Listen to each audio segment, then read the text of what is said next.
Muy buenas tardes, estimados amigos. Hemos regresado del almuerzo. Esperamos que hayan pues disfrutado algo que les llene, porque ahora vamos a seguir con la segunda parte de nuestro taller.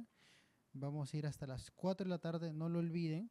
Y solamente queremos dar algunas precisiones bastante importantes. Les pedimos que las preguntas sean relacionadas con el tema del taller y sobre todo que sean al final, por favor. Eso para que cada uno pueda formular su pregunta y sea correctamente contestada.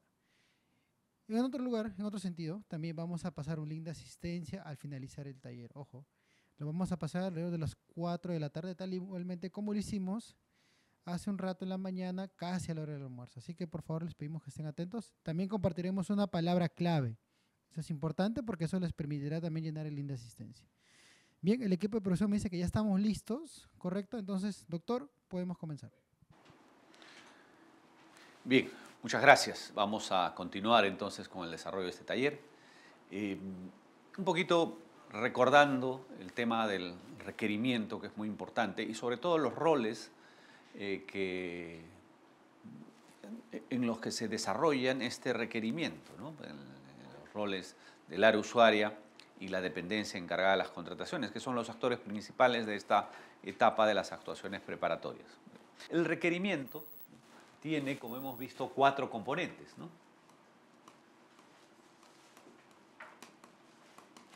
¿Ok? Entonces, empezamos el requerimiento con el primer componente, ¿no? Que era los aspectos generales, ¿no?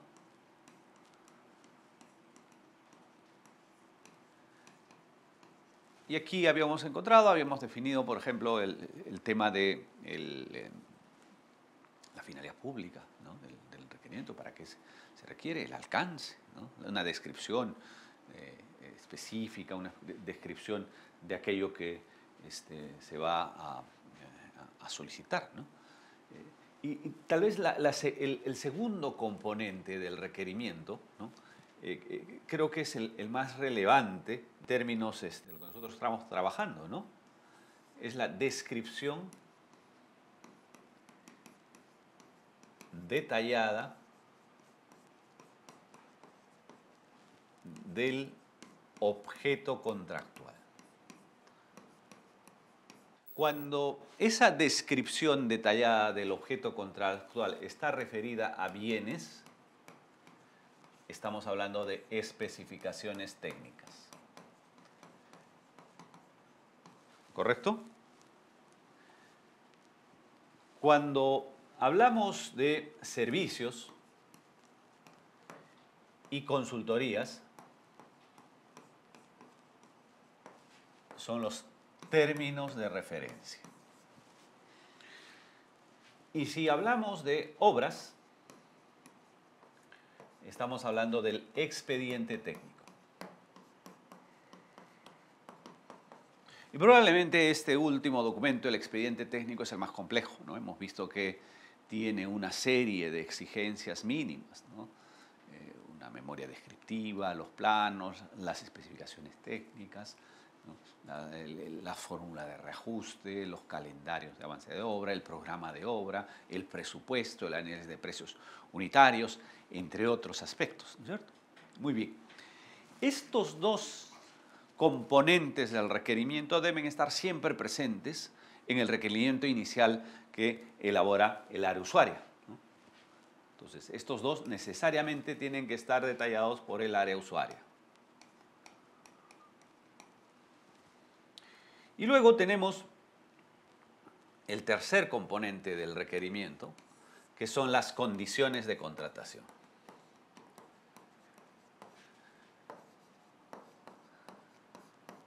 Que es lo que vamos a ver ahora, ¿no? Y conjuntamente con el cuarto componente, que van a ser los requisitos de calificación.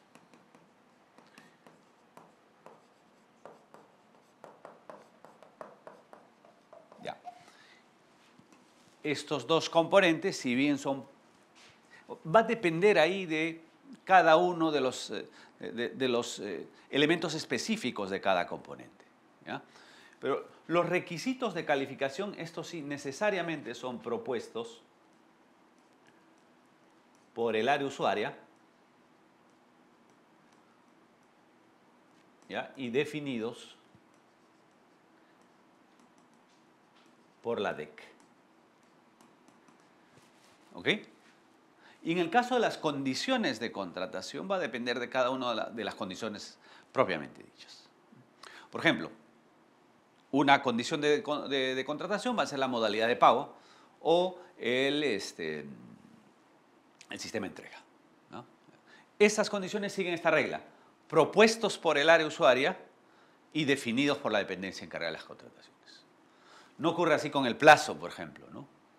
El plazo sí es definido por el área usuaria. Entonces, cada uno de estos componentes tiene una dinámica de participación de los actores, en este caso los actores principales, que es el área usuaria y la dependencia encargada de las contrataciones.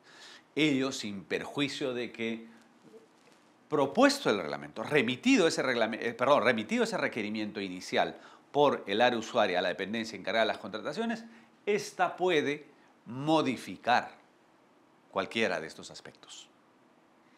Puede modificar, si se atrae bien, alguna especificación técnica, ¿no? Respecto a las condiciones de contratación, puede, por ejemplo, ¿no? No sé, el área usuaria propone un plazo determinado de 45 días, de repente luego de la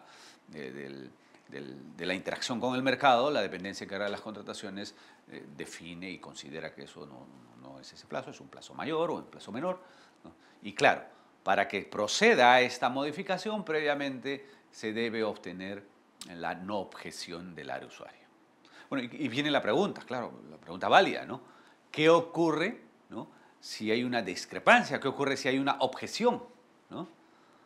¿Qué pasa si, por ejemplo, el área usuaria planteó su requerimiento con la condición contractual de un plazo de 45 días? La dependencia encargada de las contrataciones ha salido al mercado, ha interactuado y ha considerado 45 días es un plazo muy corto, que sean 50, 55 días. Solicita la no objeción del área usuaria y el área usuaria objeta. ¿Qué pasa en esos casos? ¿Se paraliza la contratación?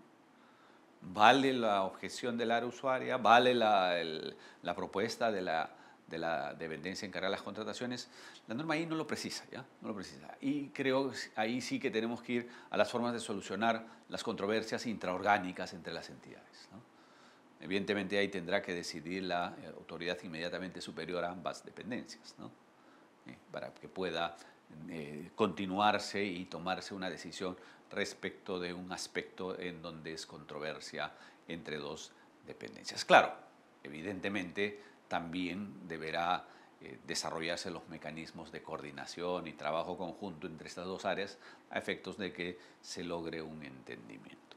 Muy bien, entonces nosotros habíamos visto, ¿no?, lo que son los aspectos generales, ¿no?, del requerimiento y la descripción detallada del objeto contractual, ¿no? Ahora, durante la tarde, vamos a ver estos dos componentes del requerimiento: las condiciones de contratación y los requisitos de calificación. Bien, las condiciones de contratación.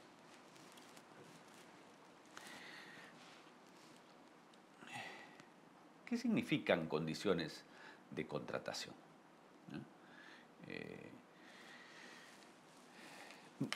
Para empezar, no están referidas al objeto contractual, ¿no?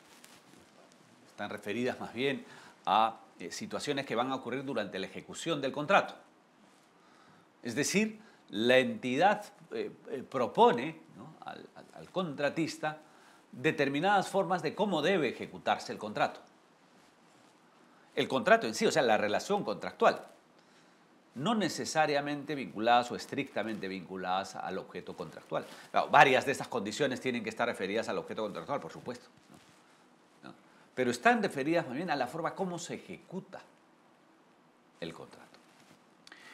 La primera condición de contratación es la modalidad de pago. La modalidad de pago es el método de retribución monetaria al contratista como contraprestación por las prestaciones efectuadas por el contratista. Se ha salido al mercado o se pretende salir al mercado para que el proveedor proporcione determinados bienes, servicios o ejecute obras, ¿no? y la entidad tiene que retribuir, pagar esos servicios. Ese pago, como sabemos, es un pago con recursos públicos. Esa es la característica esencial, la característica diferenciada de los contratos públicos, que el pago se efectúa con recursos públicos. El concepto de recursos públicos es un concepto que lo tenemos que ubicar en el sistema, en la administración financiera del Estado, ¿no? Hay varias fuentes de financiamiento. Por supuesto, la más conocida, la más relevante es la fuente de financiamiento vinculada a la presupuestal, ¿no? Pero también tenemos otras fuentes de financiamiento, como los recursos directamente recaudados, ¿no? Puede haber endeudamiento, canon, sobre canon, puede ser producto de privatizaciones, ¿no? Entonces son distintas formas de financiamiento, ¿no? Distintas formas en las que se presentan los recursos públicos. Bien, el método de pago es la forma como se va a retribuir, pues, al contratista. Y para elegir esa forma, ¿no? Hay que diferenciar entre lo que son las circunstancias específicas de la contratación, ¿no? Y el sistema de entrega, ¿no? Hay que hacer una especie de análisis de estos dos ámbitos. En el caso de bienes y servicios, la elección tiene que ser conforme o de acuerdo con el objeto contractual y lo determinado en la estrategia de contratación. Por su parte, en el caso de obras ya hay criterios un poco más elaborados, ¿no?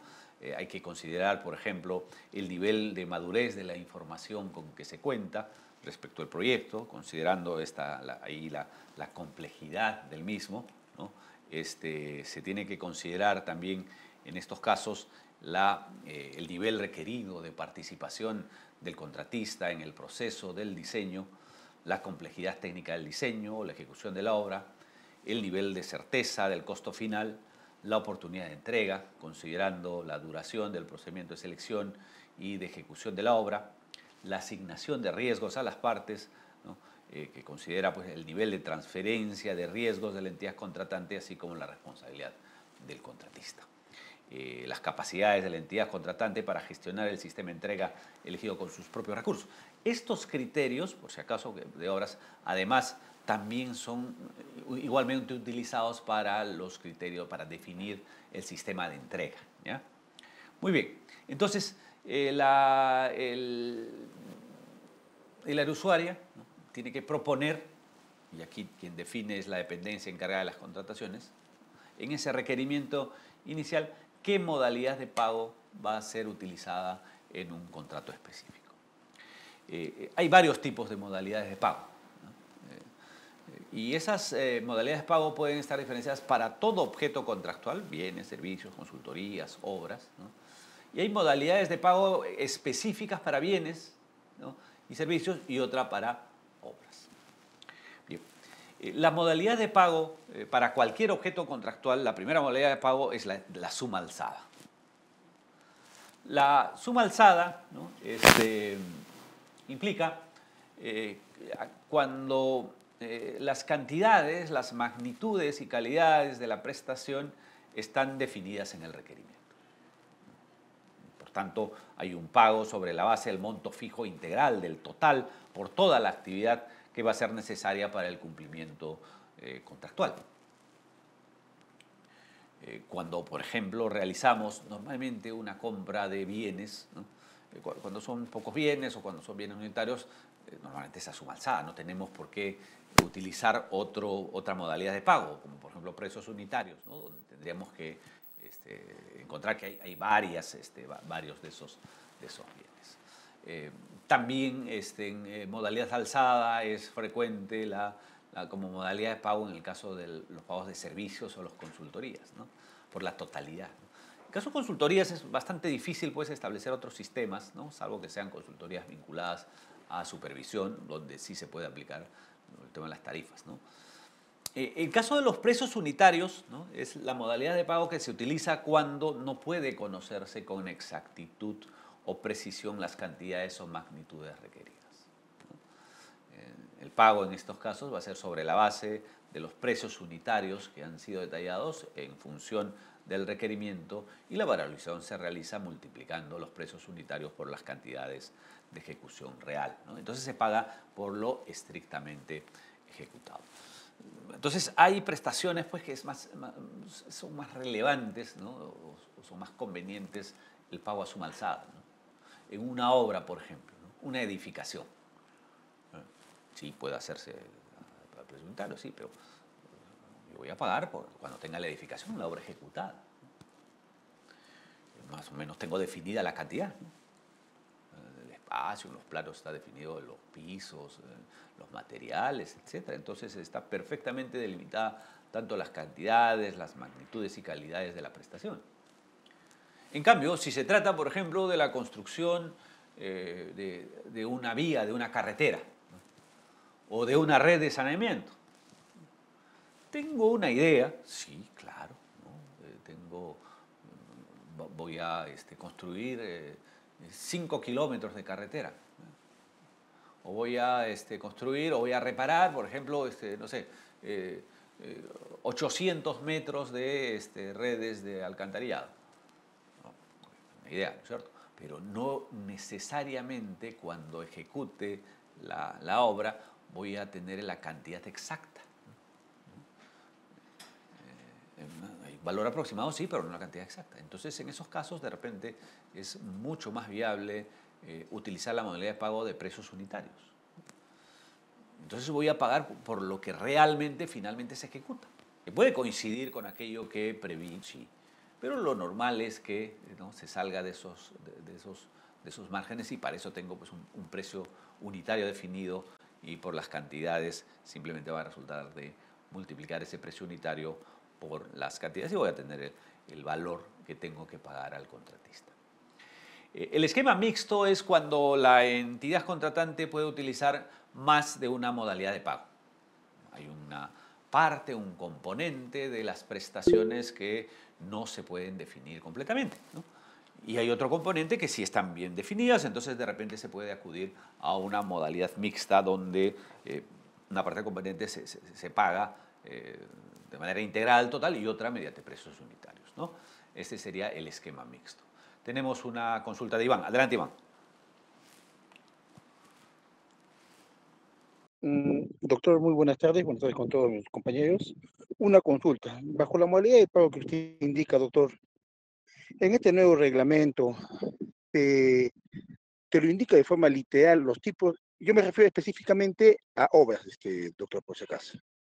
Indica específicamente qué tipo de obras van a entrar bajo un sistema de contratación o sistema de pago suma alzada o sistema de pago a precios unitarios, o simplemente el área usuaria va a definir el sistema de pago, doctor, teniendo en consideración que el anterior reglamento, bueno, el que le antecedía a ese reglamento, indicaba literalmente, el que continuó ya no lo dijo, lo dejó así, libre, ya no indicó qué tipo de proyectos, por lo cual las obras cuando se sacaban a licitación a los proyectos, el área usuaria definía un canal, ya que sea suma alzada, o un saneamiento a suma alzada.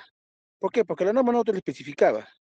En este nuevo reglamento, doctor, lo indica, o cuáles serían los criterios que nosotros, como área usuaria, podríamos considerar para tomar la decisión de que, por ejemplo, una obra de canal sea suma alzada y no a precios unitarios.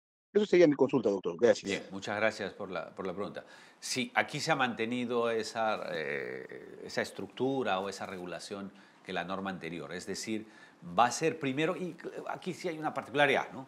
O sea, va a depender finalmente, ¿no?, de los criterios de elección que tenga primero el área usuaria y luego la dependencia encargada de las contrataciones, es decir, la madurez de la información consecuente. Por supuesto, de repente tengo un requerimiento donde no están completamente definidas las magnitudes, entonces será conveniente pues, salir a una contratación por precios unitarios, ¿no?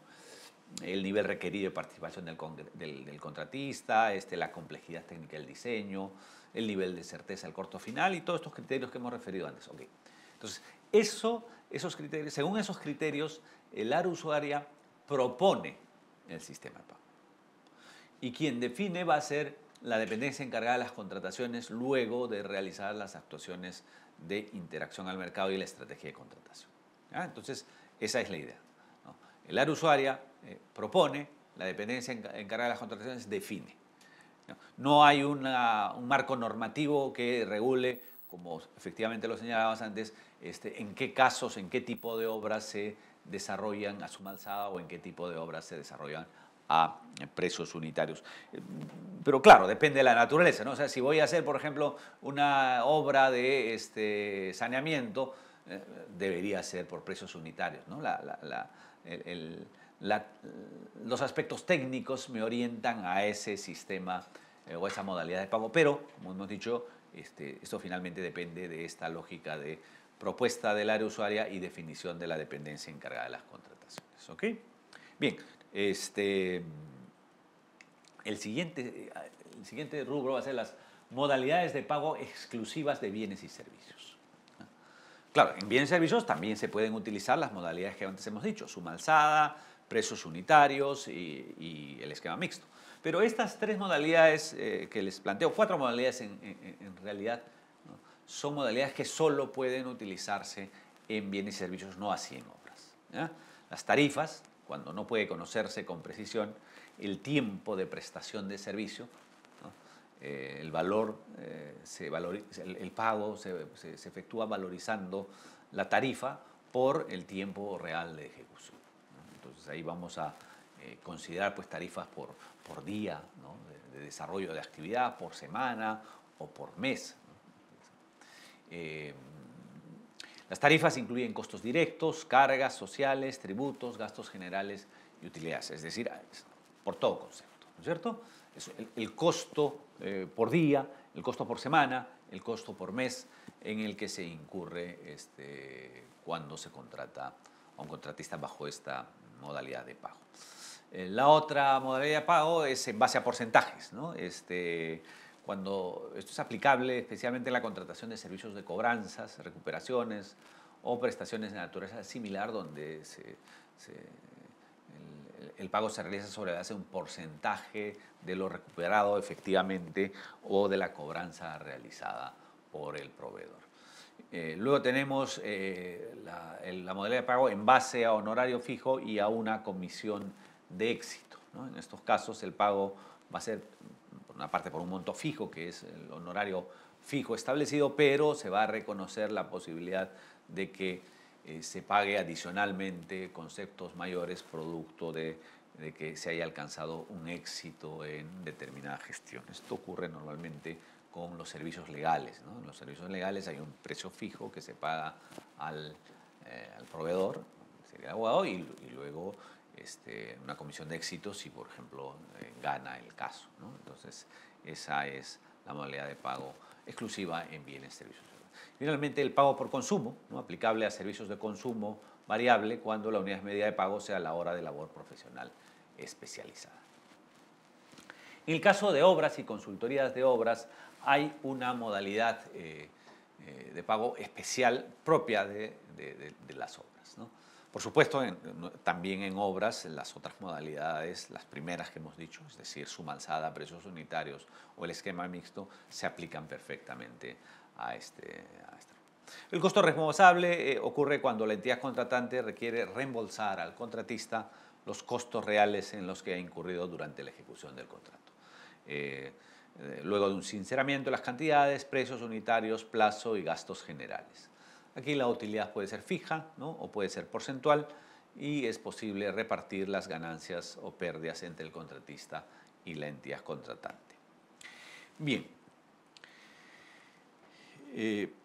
Hay unos contratos de contingencia bien especiales que nos plantea la nueva legislación. ¿Qué significan los contratos de contingencia? Esto ocurre, por ejemplo, para casos de emergencia. Es que se va a contratar con un proveedor, ¿no?, para que mantenga durante un periodo determinado, ¿no?, la posibilidad de desarrollar o abastecer una vez que ocurra la contingencia. Se puede ocurrir un contrato de 3 años que nunca ocurra una contingencia, ¿no? O sea, contingencia puede ser un evento de la naturaleza, un desastre, etcétera, y entonces nunca va a haber un abastecimiento efectivo, ¿no? Pero va a haber un reconocimiento, ¿no? Un pago por la disponibilidad que tenga ese contratista durante los 3 años, ¿no?, que hemos estado contratando a ellos, de los bienes, de los servicios, ¿no?, que son materia del contrato final, ¿no? Entonces, este tipo de contratos, ¿no?, tienen modalidades de pago especiales, ¿no? Primero hay un pago por la disponibilidad, que implica que se le paga al contratista para que tenga en stock, ¿no?, tenga en rotación los bienes que necesitaría, ¿no?, la entidad en el caso que ocurra o se active la contingencia, ¿no? Y la otra modalidad de pago es cuando se utiliza la contratación de bienes, servicios u obras cuya provisión de emergencia es accesible, pero cuyo costo se incrementa sensiblemente cuando ocurre la contingencia, ¿no? Entonces, en estos casos, el proveedor va a recibir únicamente cuando se cumple la condición que activa la ejecución del contrato, ¿no? De repente podemos celebrar un contrato de contingencia para atender necesidades propias de una emergencia por inundaciones, ¿no? Si nunca hay inundaciones, no se va a activar el contrato. Pero en el caso que ocurran estos eventos, sí, el contrato se va a activar y se va a atender la contingencia correspondiente. El pago mixto se utiliza, ¿no?, cuando para la contratación bienes y servicios cuyos costos de instalación o de inicio superan el 10% del monto contractual. En estos casos, la división de los costos en pagos periódicos durante 3 años no considera el porcentaje de instalación o inicio, y dicho monto se paga al momento en que se produce el evento que activa el contrato. También se puede usar por condiciones de mercado o limitaciones presupuestales de una entidad contratante al momento de calcular los pagos periódicos. Bien. Luego tenemos el sistema de entrega. ¿Tenemos alguna pregunta sobre las modalidades de pago? Me gustaría ver si las condiciones contractuales punto por punto, o sea, condición por condición, porque tienen elementos diferenciados, ¿no? Ahí tenemos una pregunta. Adelante.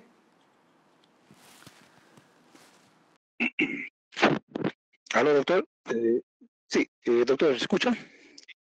Doctor, bueno, sí le estoy escuchando. Tengo, con respecto a las formas de pago, en caso de servicios, específicamente ahora. En caso de servicios, doctor, a veces se hacen, pues, por ejemplo, Provías descentralizado hace servicio de mantenimiento de vías. Es un servicio, no es una obra. Así lo trabaja Provías. Pero aquí viene la consulta. Cuando se hace un servicio, como usted lo estuvo indicando, también se puede considerar la forma de pago a precios unitarios. O no podría ser así, doctor, teniendo en consideración que este tipo de servicio no es cuantificable. Si no es cierto, pues vas a hacer mantenimiento o una carretera, te dice pues tantos metros cuadrados de área dañada, pero en la realidad es otra. Entonces, siendo un servicio, podemos aplicar prestaciones adicionales por mayores, por mayores metrados, teniendo en consideración que se ha considerado una forma de pago a precios unitarios. Y si fuese positiva su respuesta, ¿cuál sería la formalidad o qué marco normativo consideraríamos nosotros para poder habilitar, ¿no? Ya que la entidad indica el servicio no hay adicional. Pues precios unitarios, sí, pero no hay adicional. Entonces, tenemos esa discrepancia con la entidad contratante, efectivamente, doctor. Sería mi consulta, doctor. Veamos Gracias. analizando, gracias por la consulta, vamos analizando el tema de la modalidad de pago. A ver, la modalidad de pago, para cualquier objeto contractual, suma alzada, precios unitarios o el esquema mixto, se utiliza para bienes, para servicios en general, para consultorías en general o para obras, ¿no? Cualquiera de estas modalidades. Ok. Aquí de lo que estamos hablando es de un servicio especializado, ¿ya?, que es el mantenimiento de vías, mantenimiento de carreteras. ¿Okay? Entonces aquí lo importante va a ser definir, ¿no?, si tenemos las cantidades, magnitudes y cualidades completamente definidas. Sabemos claramente qué cantidad de vías van a ser reparadas, van a ser mantenidas, van a ser coberturadas. Si esto es así, se puede usar suma alzada. Si se ha salido a precios unitarios, se entiende que se ha tenido que definir unidades de medidas del precio unitario. Ahora, pueden ser diferentes tipos de unidades de medidas, eso es cierto. Pueden ser unidades de medidas, vamos, para no sé, retiro de materiales. Podría ser también para, no sé, pintado, ¿no?, de las señales, de la señalética, reparación del asfaltado. Pero ahí, claro, tendríamos que tener definidas, ¿no?, primero, ¿no?, las unidades de medida de cada componente de las prestaciones. Si esto fuera así, efectivamente, ¿no?, el contrato se desarrolla porque no tiene las unidades de medida determinadas. Una situación distinta, ¿no?, son los adicionales, ¿no? A ver, los adicionales es una figura que no está en el contrato. En la vía, por ejemplo, hemos dicho, o sea, estoy contratando para que me repares o me mantengas 10 kilómetros de vía. Y están definidas en los términos de referencia qué comprende o cuáles son los conceptos o las prestaciones que tienen que desarrollarse para cumplir con la ejecución de este mantenimiento de 10 kilómetros de vía. Okay. Un adicional significaría otras prestaciones mayores que no han sido las contempladas, ¿no? Porque tenemos, o que vamos a desarrollar mayores prestaciones, o sea, mayores kilómetros de mantenimiento. Eso no fue contemplado en el contrato. La figura es que en las obras, ¿no?, los adicionales, ¿no?, tienen varios requisitos, varias exigencias, autorizaciones. Y hay una facilidad de que cuando se trata de precios unitarios, ¿no?, esas exigencias a los adicionales se flexibilizan porque, como ya tenemos un precio unitario, ¿no?, los pagos pueden ser por mayores metrados, ¿no? Si tenía que reparar 10 kilómetros de vía, bueno, no reparar, ¿no?, construir 10 kilómetros de vía, ¿no?, y en realidad son 10.5 kilómetros, ¿no? Ese medio kilómetro es un mayor metrado, es mayor cantidad de la misma obra, del mismo tipo de obra que ya tengo precios unitarios, ¿no?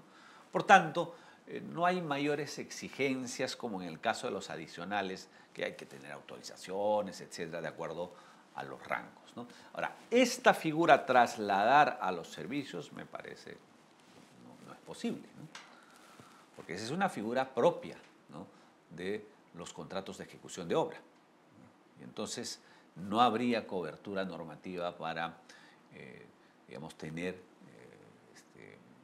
a partir de la definición de una modalidad de pago, ¿no?, tener el tema de un concepto propio de la ejecución de la obra como son los mayores metrados. ¿Okay? No sé si con eso absolvemos la consulta.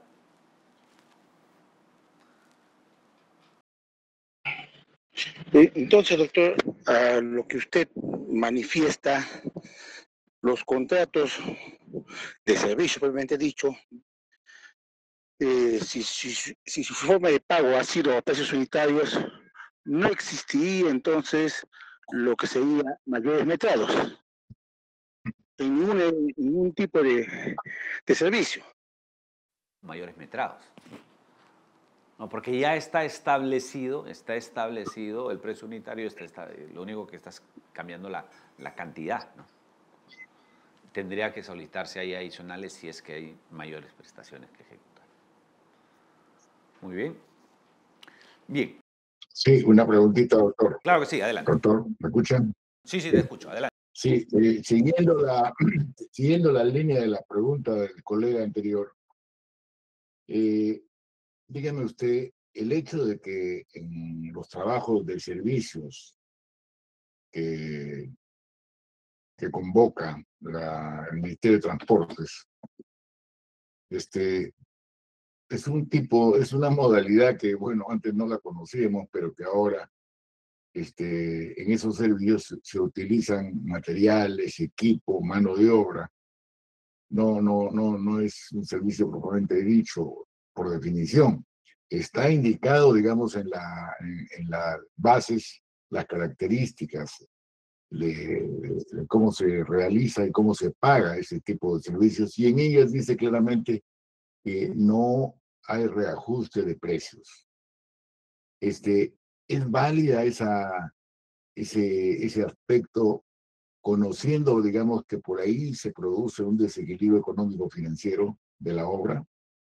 Es, eso es lo que me gustaría saber tu apreciación, doctor. Sí, gracias por la pregunta. A ver, si se produce un desequilibrio financiero, es decir, se contrató por 100, pero realmente la ejecución es 110, ¿no? O el costo, la ejecución ha llegado, ¿no? Entonces, ahí es una situación distinta a los mayores metrados, ¿no? Los mayores metrados es una Así es. situación que no fue contemplada inicialmente. O sea, dijimos 10 kilómetros y en realidad son 10.8 kilómetros. Hay 0.8 kilómetros que tenemos que agregar, pues, porque es una prestación que se ha efectuado, ¿no? Y el contrato, al ser precios unitarios, lo que hace simplemente es decir, te reconozco tu 0.8 porque ya tengo los precios unitarios a nivel de la ejecución de obras, ¿no es cierto? Ya. Pero si... Claro, en la pregunta que yo le hago, doctor, se ha contemplado un precio combustible, pero el combustible, por cuestiones de variaciones en el mundo internacional, varían, suben. Y usted sabe que acá en el Perú, suba o baje, siempre sube. No sé si sabe, con respecto al combustible. Y entonces ahí estamos más bien en una modificación de los términos contractuales, ¿no? O sea, porque cuando hicimos el contrato, ¿no? Este contrato fue sobre la base de una realidad económica, financiera. Ha ocurrido los eventos que hayan ocurrido y luego resulta que esa realidad económica financiera, ese equilibrio económico financiero ha cambiado, ¿no? Y entonces lo que hay que hacer es reconocer o digamos, llegar a un acuerdo para reconocer ese cambio, ¿no? Ese cambio de valores, ese cambio de equilibrio que había entre un contrato. Pero tiene que ser algo de naturaleza distinta, pues, ¿no? O sea, esos 10 de costo adicional que me significan como contratista tiene que estar reconocido, tiene que estar acreditado en que es un cambio fundamental de las circunstancias, ¿no? O sea, cuando contratamos, la realidad era esta, ¿no? De 10, y ahora la realidad esta es de 12. Esos 2 que han cambiado es producto de una situación real, efectiva, concreta, que por supuesto tiene que ser acreditada, ¿no? Muy bien. ¿Alguna otra pregunta? Sí, tenemos ahí una pregunta. Doctor, Gracias. Sí, Lisa, adelante. nuevamente, siguiendo la pregunta, en el caso de reajustes, ¿se debe aprobar con una resolución dentro del mes que se hace el reajuste o se puede hacer en la liquidación final? ¿Se debe hacer en cuál es mejor, cuál es lo ideal o cuál es de acuerdo a normativa? Ello para saber la ampliación presupuestal, ¿no? Porque ahí cuando existe un reajuste para arriba, tiene incremento de presupuesto. Sí, no hay una disposición, digamos, expresa del momento en el que se aprueben los reajustes, ¿no? De hecho, tendrán que ser realizados cuando estos se adviertan durante la ejecución contractual, ¿no? Entonces, ahí me parece que lo más relevante es hacerlo una vez que se conozca para evitar, digamos, retrasos en los pagos, para hacer los trámites presupuestarios que correspondan, ¿no? Juan tenía otra consulta. Adelante, Juan.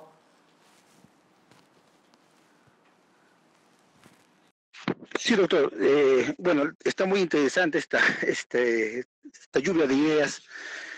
Con respecto a las preguntas que han hecho mis colegas que me antecedieron, la pregunta sería, si sería correcto, ¿ya?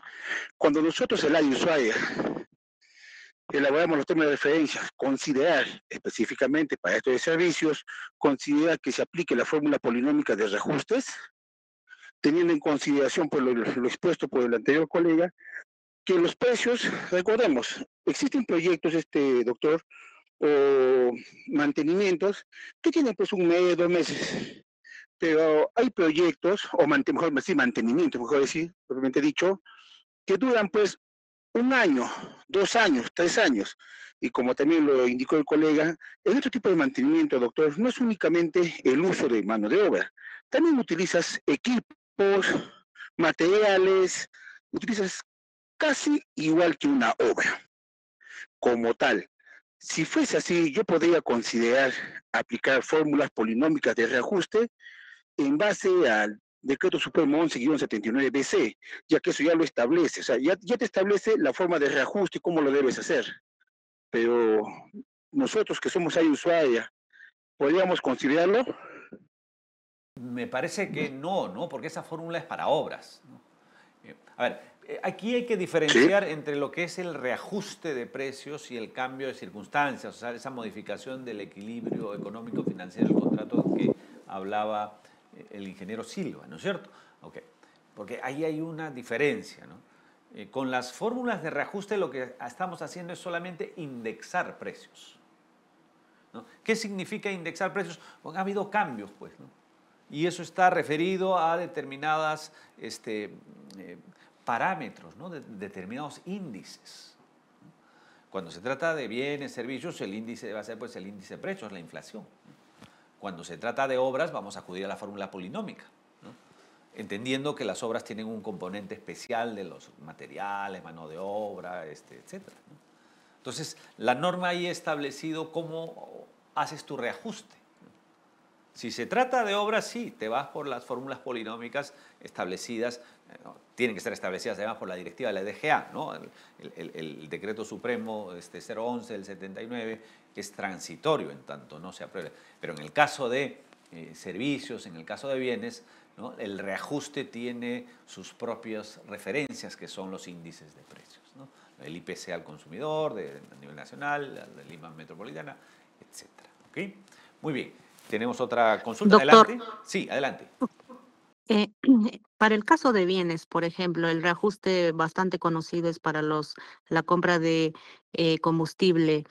Este, eh, mm, ¿Es correcto, por ejemplo, en el requerimiento que vaya el reajuste aprobado y para el momento del pago, cuando existen precios que se van a la baja y en otros momentos o por días van a la suba?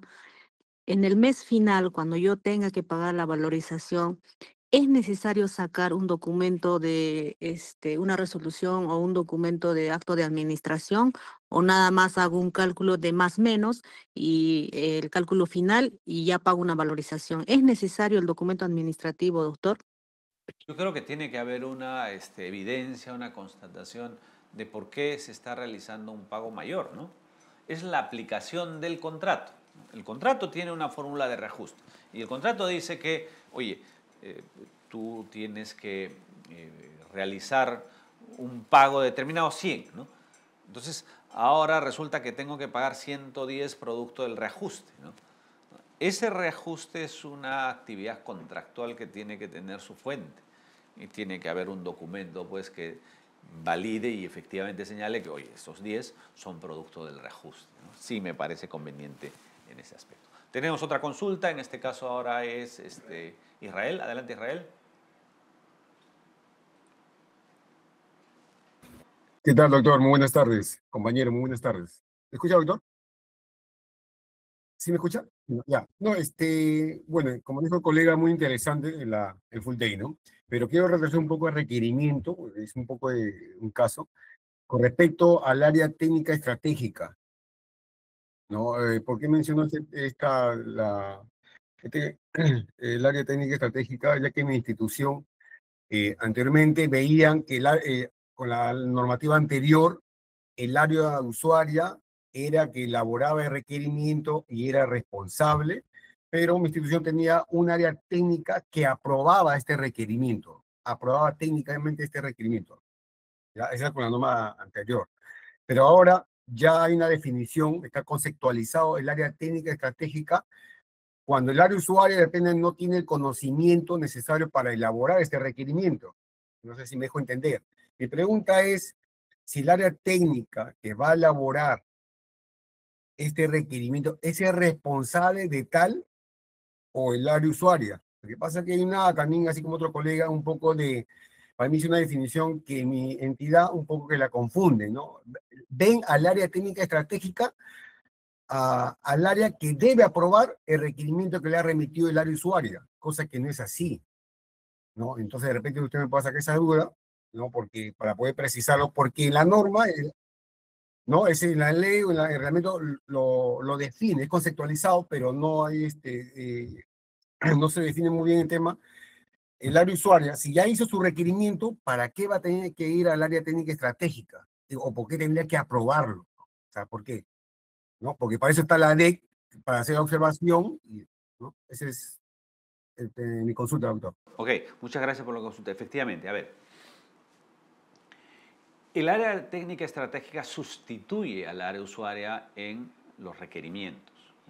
O sea, no es que el área usuaria solicita y tenga que ser validada por un área técnica estratégica, ¿no? En determinados requerimientos, por ejemplo, ¿no? Ya, la oficina de asesoría jurídica de una entidad requiere un software especializado, ¿no? Ok, pero ese software especializado va a ser desarrollado en su requerimiento por el área de informática, por el área técnica especializada. Entonces, lo que hace ahí, quien se convierte en área usuaria va a ser el área técnica especializada, quien va a hacer el requerimiento, ¿no? Quien va a desarrollar ese requerimiento inicial, ¿no? No es que el área usuaria desarrolle su requerimiento y necesite una aprobación o validación del área técnica especializada, ¿no? Me parece que no. Me parece que si es que el área, por supuesto, a nivel interno pueden desarrollarse todas las actuaciones que correspondan, ¿no? De validaciones, de mecanismos de consulta a nivel de las áreas de la entidad, pero tiene que haber un responsable, ¿no? O es el área técnica especializada o es el área usuaria, ¿no? De ese requerimiento inicial, ¿no? Entonces, si el requerimiento parte, ¿no? del área técnica especializada, esa es la responsable. Muy bien. El sistema entrega, ¿no? Doctor, Entrega. Sí, adelante. solo una precisión, doctor. Si convocamos un proceso a precios unitarios, me queda claro que se paga lo realmente ejecutado, ya sea hacia arriba, ya sea hacia abajo. Tengo una inquietud en el sentido de que si la norma te establece de que del precio base o de las cantidades plasmadas en el TDR, y bajo este esquema de precios unitarios, puedo pagar más arriba, puedo pagar más abajo. ¿Existe aún la necesidad de solicitar o realizar un adicional o una reducción? O si eso es así, o sea, si usted me dice si es posible, encajaría en todo caso. Si finalmente voy a llegar a lo mismo, te voy a pagar lo realmente ejecutado. O es que eso se tiene que materializar a través de un adicional o una reducción. No encajo bien esos términos, doctor. Vayamos por un ejemplo claro, ¿ya? Estamos comprando, no sé, un bien, estamos comprando, puede ser pantallas, monitores, ¿no? Creo que están en el catálogo de electrónico marco. O estamos comprando cámaras de video, ¿no? Cámaras de video. Vamos a comprar 50 cámaras de video. Pero lo compramos a precios unitarios, ¿no? Porque no está definida la magnitud, ¿no? No sé bien si van a ser 50, 48, ya. Entonces, si compramos los 48 cámaras, ¿no? Y finalmente quedan las 48 cámaras, no estamos reduciendo la compra, estamos simplemente pagando lo ejecutado, ¿no? Ahora, pero si decimos que además de las cámaras queremos que nos entreguen los cables que no estaban en el contrato, ¿no? Esos cables sí son un adicional. O si habíamos contratado las cámaras y sus trípodes, ¿no? En todo caso, cuando nosotros realizamos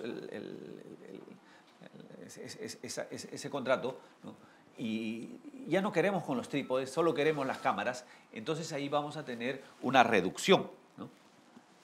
Entonces, el precio unitario está referido a los bienes, los servicios definidos y vamos a pagar respecto de ellos, ¿no? Respecto a la cantidad que realmente se ejecuta, ¿no? En cambio, ¿no? Los adicionales, ¿no? O las reducciones están vinculadas a prestaciones que no habían sido previstas en el contrato. Por eso son adicionales.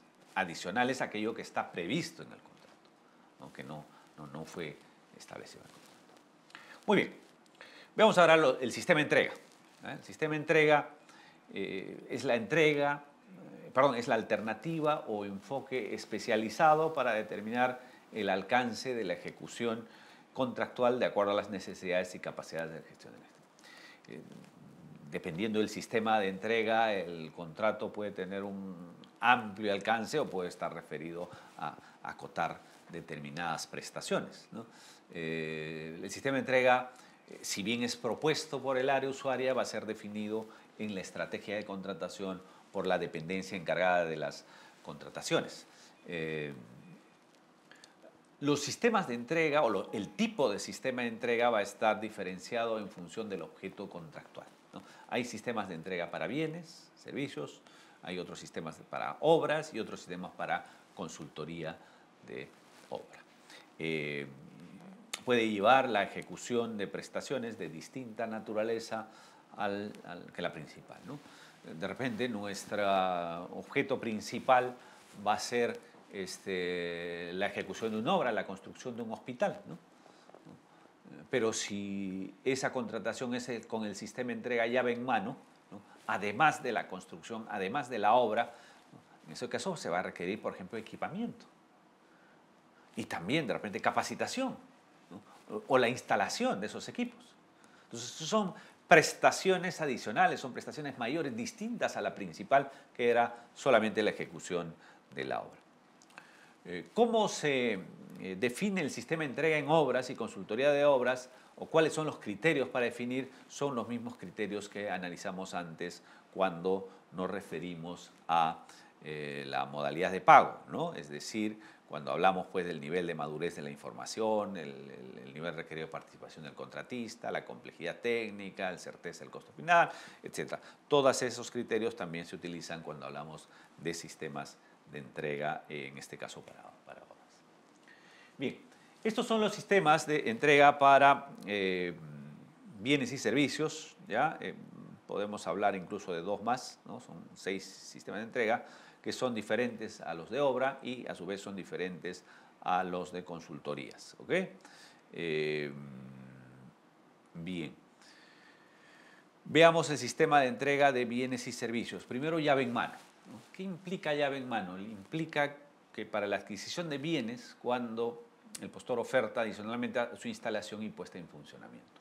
No solo vamos a comprar el bien, sino queremos que este bien sea instalado, ¿no? En la entidad y entre en funcionamiento, ¿no? Por eso la idea es llave en mano. Tienes la llave y simplemente el bien adquirido tiene que funcionar adecuadamente.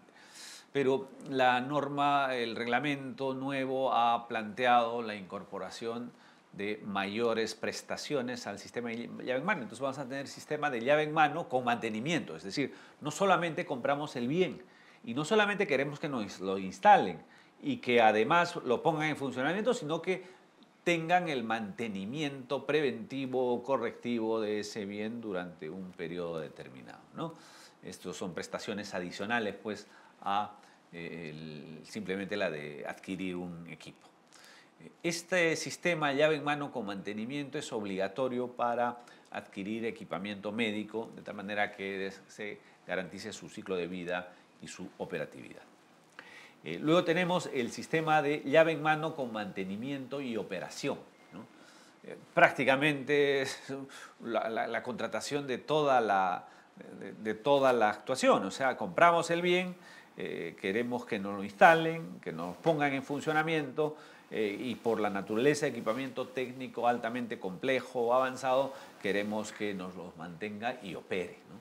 O sea, que venga un representante, un trabajador del contratista y opere durante un tiempo determinado.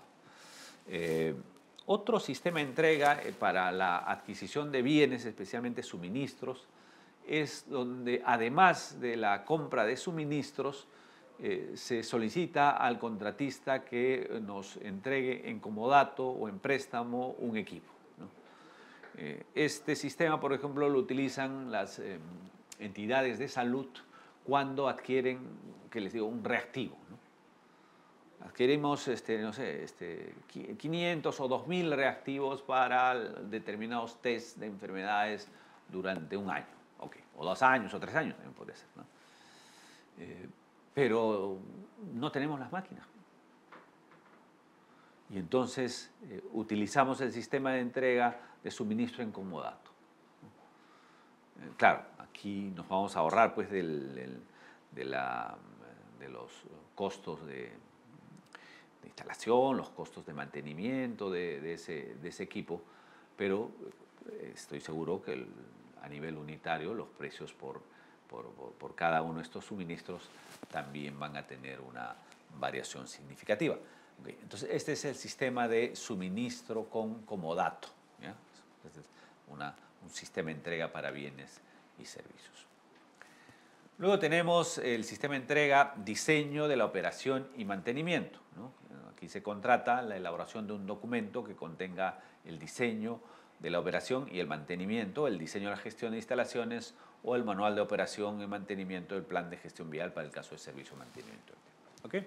Entonces aquí contratamos también la operación y el mantenimiento, por lo menos el diseño.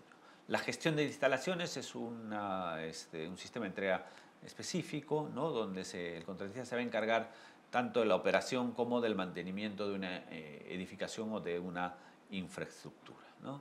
Este sistema de entrega es el que se utiliza para los servicios especializados de gestión de instalaciones. También incluso puede incluir la adquisición de bienes, la adquisición de servicios necesarios que determine la entidad contratante. Muy bien. Luego tenemos los sistemas de entrega para obras, ¿ya? Pero aquí hay que diferenciar los sistemas de obras del proceso de contratación general, ¿no? De las obras que utilizan los contratos estandarizados de uso internacional, ¿ya? En los sistemas de las obras generales que todos conocemos y que están reguladas por la Ley General de Contrataciones Públicas, hay 3 sistemas involucrados, ¿no? El sistema de construcción, ¿no? Se contrata acá solo la ejecución de la obra, porque ya hay un expediente técnico que ha sido definido, ¿ya?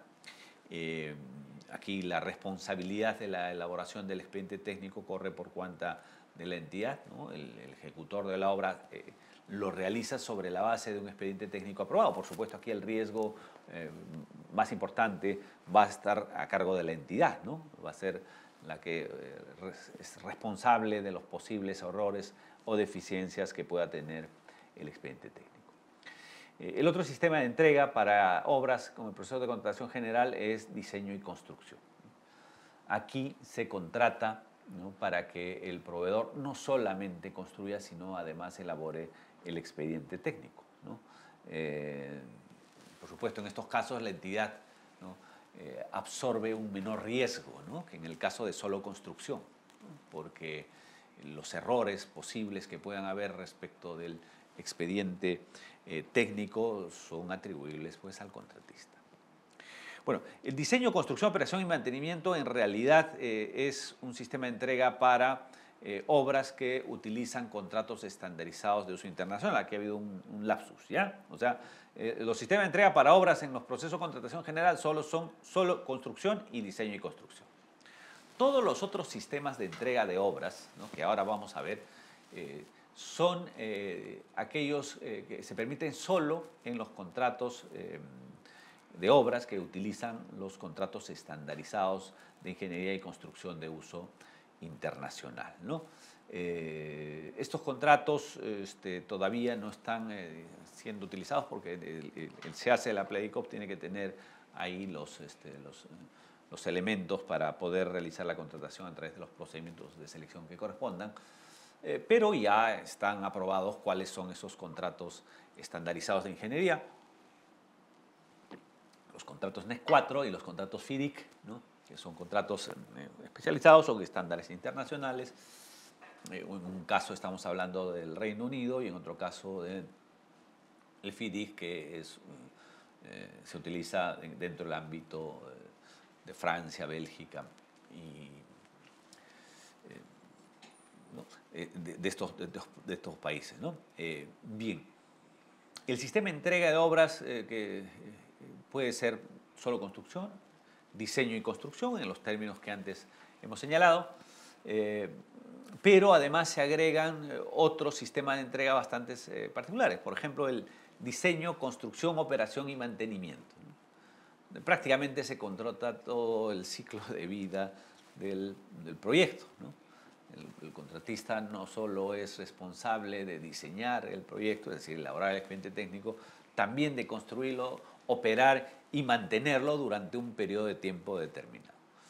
La entidad acá tiene pues un riesgo bastante pequeño, ¿no? Bastante pequeño, porque quien asume toda la participación de la ejecución de estos proyectos va a ser el contratista.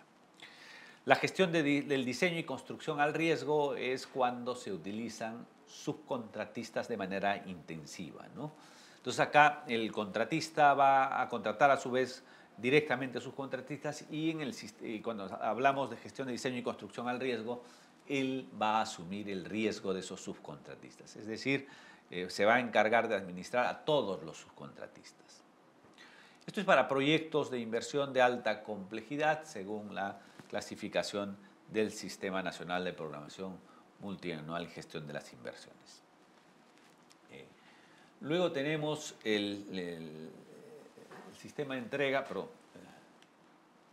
el sistema de entrega, gestión de diseño y construcción de agencia, ¿no? Igual aquí la idea es que se contrata para administrar a su vez la contratación de otros subcontratistas que ejecutan la obra, ¿no? Pero aquí el proveedor es prácticamente un articulador, ¿no? Un articulador proporciona asesoramiento, coordinación y planificación y gestión y supervisión, pero finalmente los subcontratistas tienen responsabilidad con la entidad, ¿no? Luego tenemos el sistema de entrega integrada del proyecto o alianza, ¿no? Aquí ya entre la entidad contratante y el proveedor hay riesgos compartidos de un proyecto, ¿no? Bajo un ánimo de cooperación mutua entre estos actores. La gestión del proyecto es conjunta y todos los integrantes del contrato participan en las ganancias y en las pérdidas finales de la obra. Todas las partes van a suscribir un contrato único, incluidos los contratistas, lo que puede incluir la formulación de los proyectos de inversión. En el caso de consultorías de obra, ¿no? Para la formulación de proyectos de inversión o expedientes técnicos, van a haber dos sistemas de entrega. La formulación o solo diseño, ¿no? Donde el consultor se va a encargar de la elaboración del expediente técnico, ¿no?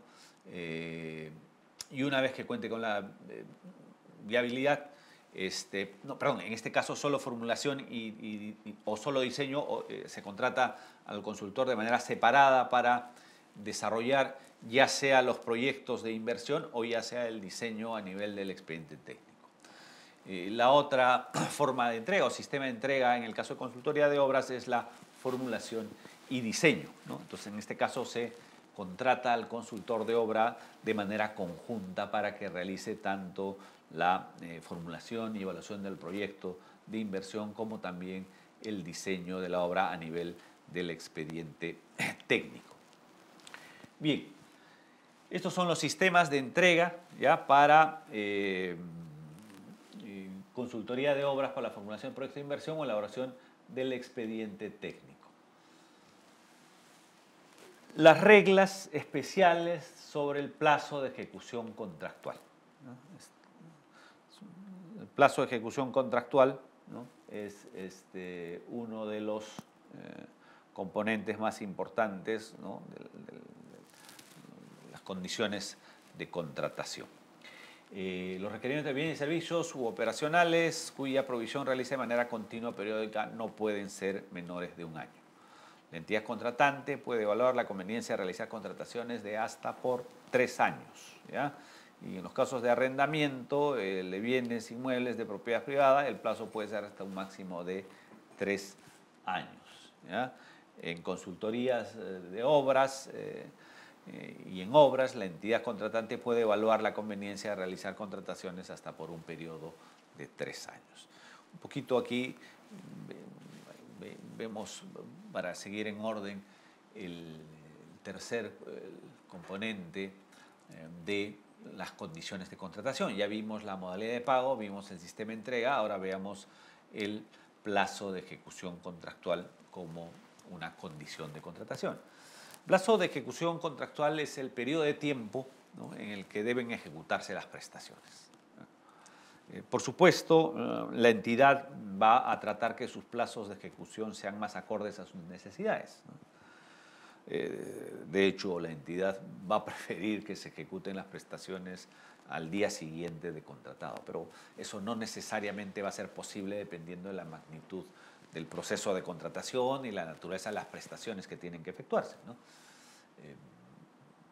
Va a ser el mercado, ¿no?, el que va a establecer o aceptar los plazos que la entidad proponga. Pero para esto, al momento de elaborar el requerimiento, la entidad debe tener clara conciencia de que los plazos tienen que ser técnicamente viables, ¿no? No puede la entidad, por más que pretenda y por más importante que sea su contratación, no tener plazos que sean irreales, plazos que no puedan cumplirse. En bienes y servicios, el plazo de ejecución se va a iniciar el día siguiente de perfeccionar el contrato, ¿no?, o desde la fecha que establezca el contrato o desde la fecha en que se cumplan las condiciones previstas en el contrato, según sea el caso, por supuesto. En obras, el plazo se va a iniciar desde el momento en que la entidad cumple con una serie de documentos exigidos, como la entrega del terreno, como la entrega del expediente técnico si hubiera habido modificaciones, entrega de adelanto, entre otros. Muy bien, el tema de los adelantos, que es una cuarta condición contractual, ¿no?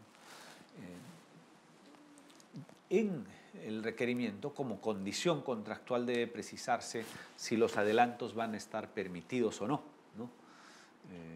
El adelanto es una entrega de dinero, es un financiamiento que hace la entidad al proveedor, ¿no?, que no está correlacionada con el desarrollo de las prestaciones.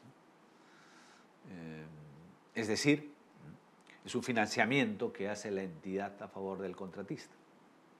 Por tanto, es importante que al momento de definir el requerimiento se precise en qué casos, en qué supuestos se va a permitir adelantos directos, ¿no?, adelantos por materiales o incluso adelantos por avance de obra, ¿no? En bienes y servicios, el caso de los adelantos directos deben sustentarse en la estrategia de contratación. El adelanto directo es un capital de trabajo, ¿no?, que se entrega al contratista porque al momento de elaborar el requerimiento así se ha dispuesto. En obras, los adelantos directos, existe un procedimiento normativo regulado que implica que en el caso de obras sí hay una necesidad de entrega de adelantos directos, por la naturaleza, por la complejidad de la obra, ¿no? Es muy difícil que logre ejecutarse una obra sin que se permitan adelantos directos. Entonces, al momento de definir las condiciones de contratación hay que precisar si estos adelantos están o no permitidos, de la misma manera que los adelantos por materiales, insumos, equipamiento y también los adelantos por avance. Otras condiciones contractuales que tienen que ser precisadas en el requerimiento son las penalidades, ¿no? Como sabemos, hay dos tipos de penalidades. Unas son las penalidades obligatorias y otras son las penalidades facultativas, ¿no? Las penalidades obligatorias son aquellas en las que por mandato normativo tienen que aplicarse, ¿no? Por ejemplo, la mora, ¿no? La penalidad por demora, ¿no? Entonces, aquí, cuando se elabora el requerimiento, cuando se elaboran las condiciones de contratación, la referencia a las penalidades obligatorias es en realidad una formalidad, ¿no? ¿Por qué? Porque esas penalidades igual se van a aplicar al margen de si estén contenidas como condición de contratación o no. Incluir, en cambio, las penalidades facultativas como condición de contratación, eso sí es importante, ¿no? Eso es importante, porque si no se incluye en esta condición en el requerimiento, luego no va a poder ser penalizado un proveedor por este concepto. Es necesario entonces que las penalidades facultativas deban estar adecuadamente precisadas, así como el procedimiento establecido para su determinación y cobro. El reglamento actual, el reglamento de la Ley General de Contrataciones Públicas, las denomina como otras penalidades, ¿no? Otras penalidades que por supuesto se aplican al contratista frente a retraso injustificado de sus obligaciones contractuales. Bien, la subcontratación. La subcontratación es otra situación que debe ser regulada, que debe ser prevista en la formulación del requerimiento como condición de ejecución contractual.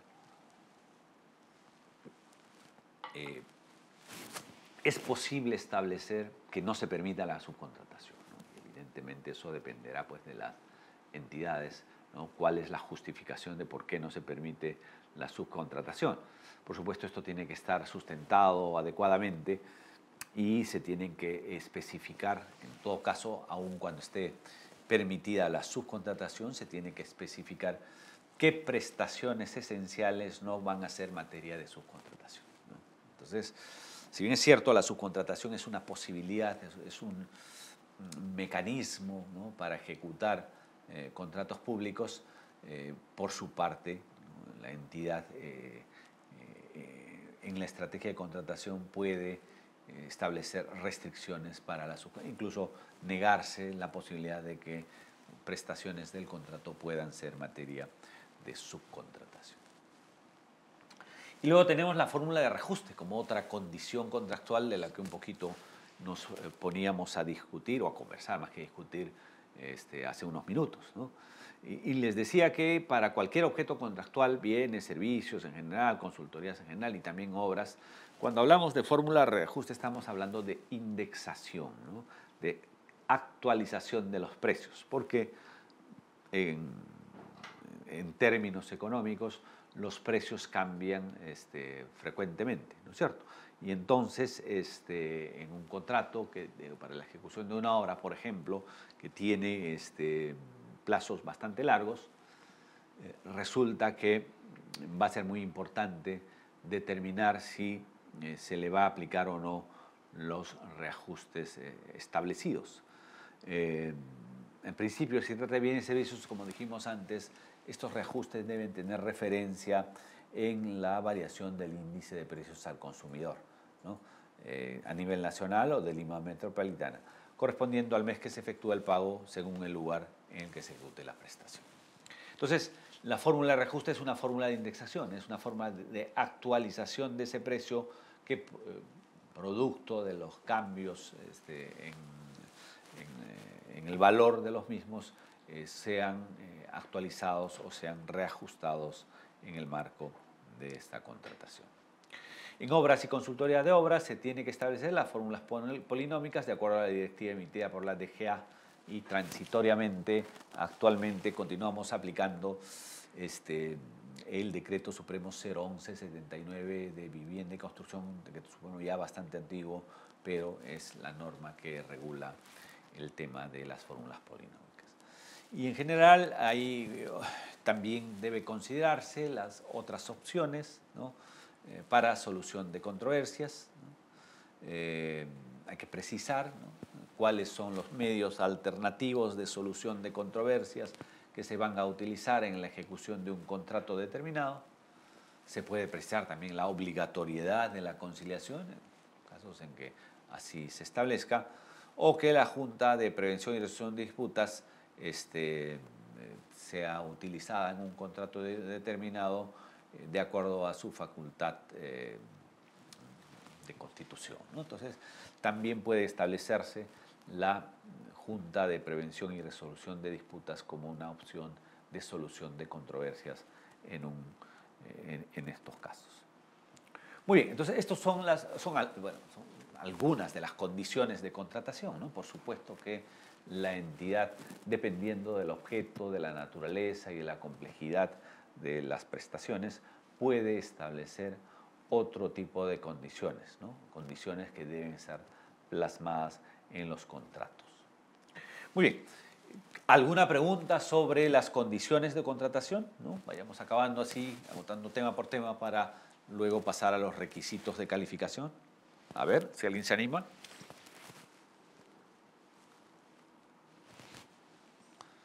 Continuamos entonces.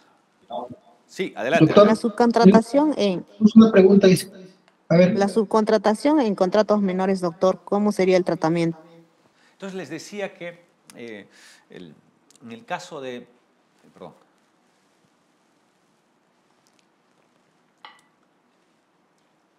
Bien, estábamos en la pregunta de...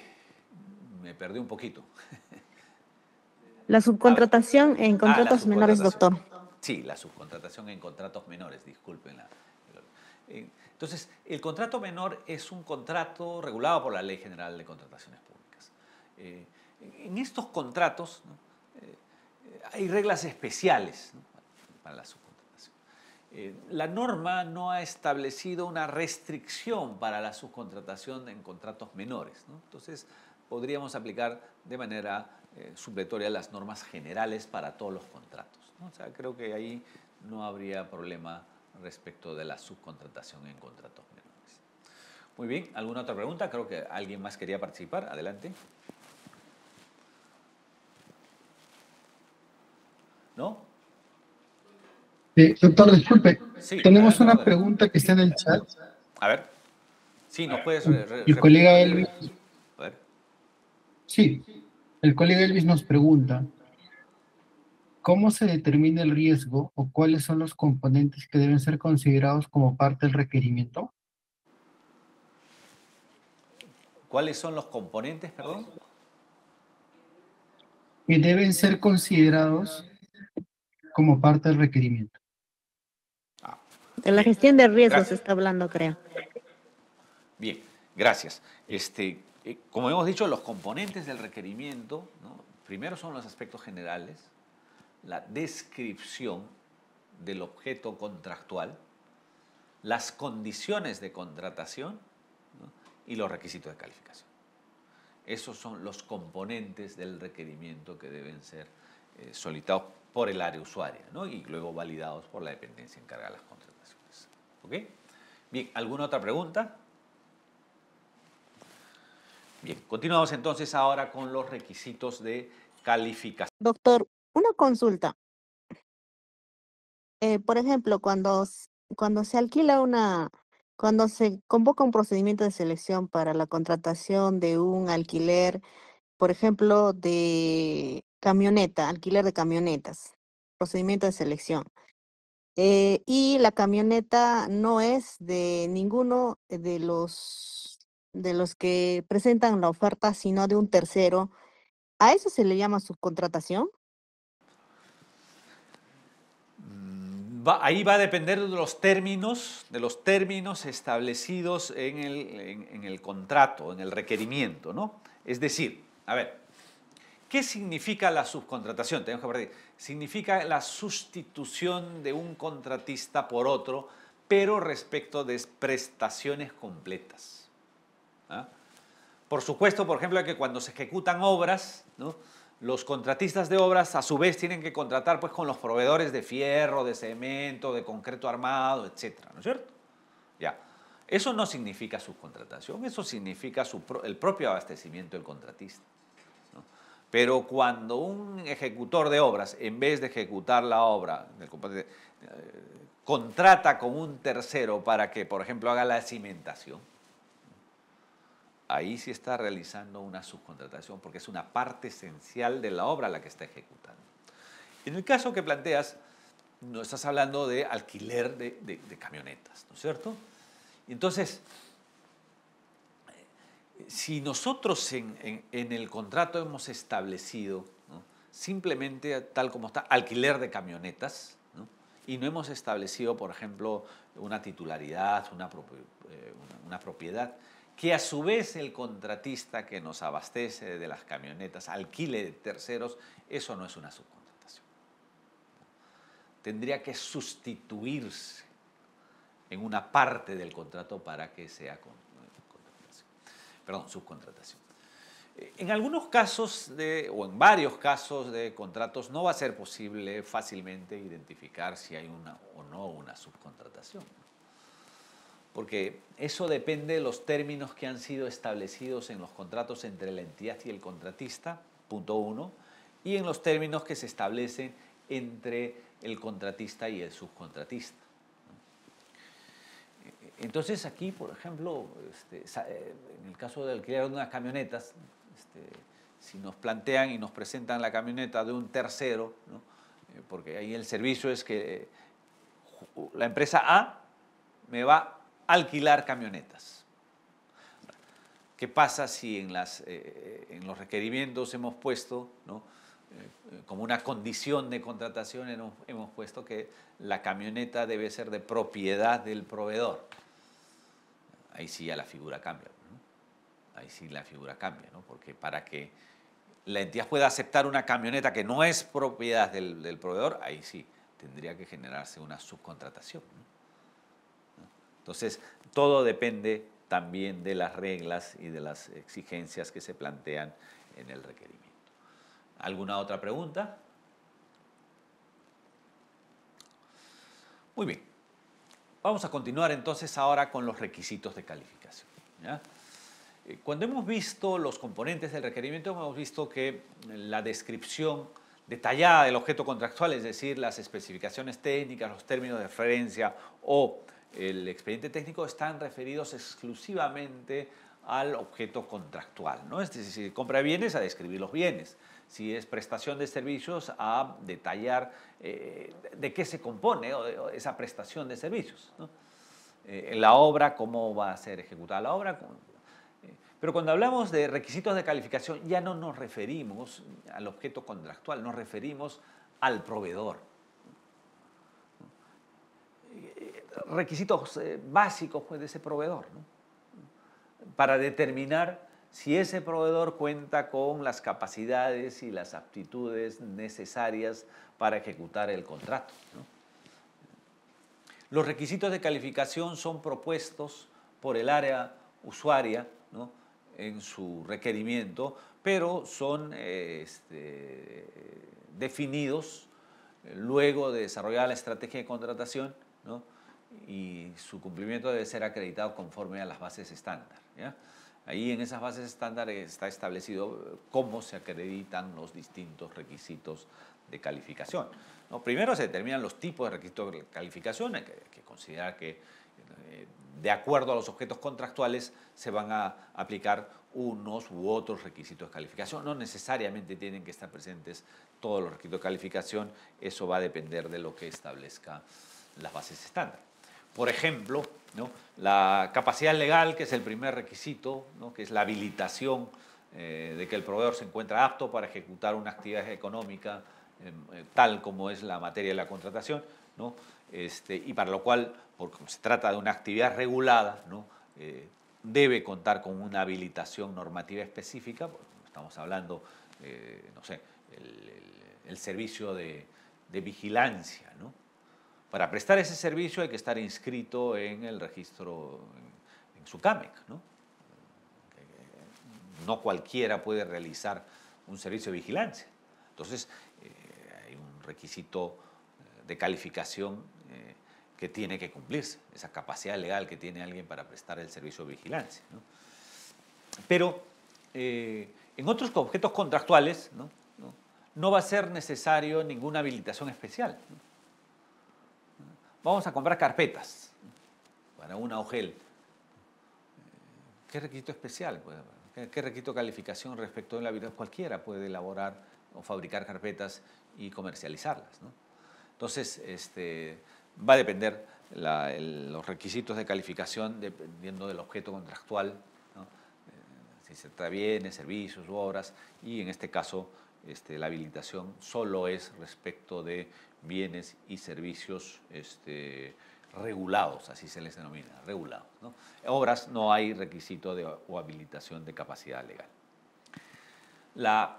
El segundo tipo de requisito de calificación es la capacidad técnica y profesional, ¿no? Esta capacidad técnica y profesional va a comprender la experiencia y las calificaciones del personal clave, el equipamiento estratégico, la infraestructura estratégica del proveedor que va a ser necesaria para la ejecución del contrato. En el caso de obras y consultoría de obras, la experiencia del personal clave corresponde a la especialidad y subespecialidad correspondiente. Bien. El tercer requisito de calificación es el señalado en la experiencia del postor, ¿no? Está referida a la destreza que es adquirida por los postores al desempeño de las labores consideradas iguales o similares al objeto de la convocatoria. Las bases estándar han precisado que la experiencia del postor se acredita mediante lo que se denomina el monto facturado, ¿no? Es decir, hay que acreditar con los contratos que se hayan ejecutado y las conformidades, ¿no? O vouchers de pago correspondiente o los comprobantes de pago y la verificación de que efectivamente han sido pagados, ¿no? En el caso de obras, la experiencia del postor en la especialidad tiene que estar referida a la especialidad, valga la redundancia, y la subespecialidad. Esta experiencia tiene que estar acreditada, ¿no? Las personas jurídicas resultantes de procesos de reorganización no pueden acreditar como experiencia aquella que hubieran recibido o transmitido de aquellas empresas en reorganización que hubieran sido sancionadas o con inhabilitación vigente. El postor debe acreditar, como les decía, un monto facturado acumulado equivalente en bienes y servicios en general, no mayor de 3 veces la cuantía de la contratación del bien, ¿no? En consultorías en general, 1 vez la cuantía de la contratación del bien. En consultoría de obras, no mayor de 1 vez de la cuantía de la contratación del bien. En bienes, servicios en general o consultorías iguales o similares al objeto de convocatoria, la entidad tiene que precisar a qué nos referimos con servicios iguales o servicios similares al objeto de la convocatoria. En el caso de consorcios, solo se va a considerar la experiencia de aquellos integrantes que ejecutan conjuntamente el objeto del contrato. En bienes y servicios en general, para las micro y pequeñas empresas o los consorcios que los integran de manera total, estos consorcios, solo se exige el 25% de lo requerido de manera general, o sea, el monto facturado. Solo se tienen que acreditar estas micro y pequeñas empresas solo el 25%, siempre y cuando el procedimiento de selección o ítem respectivo por su cuantía corresponda a una modalidad abreviada. Teníamos una pregunta, adelante.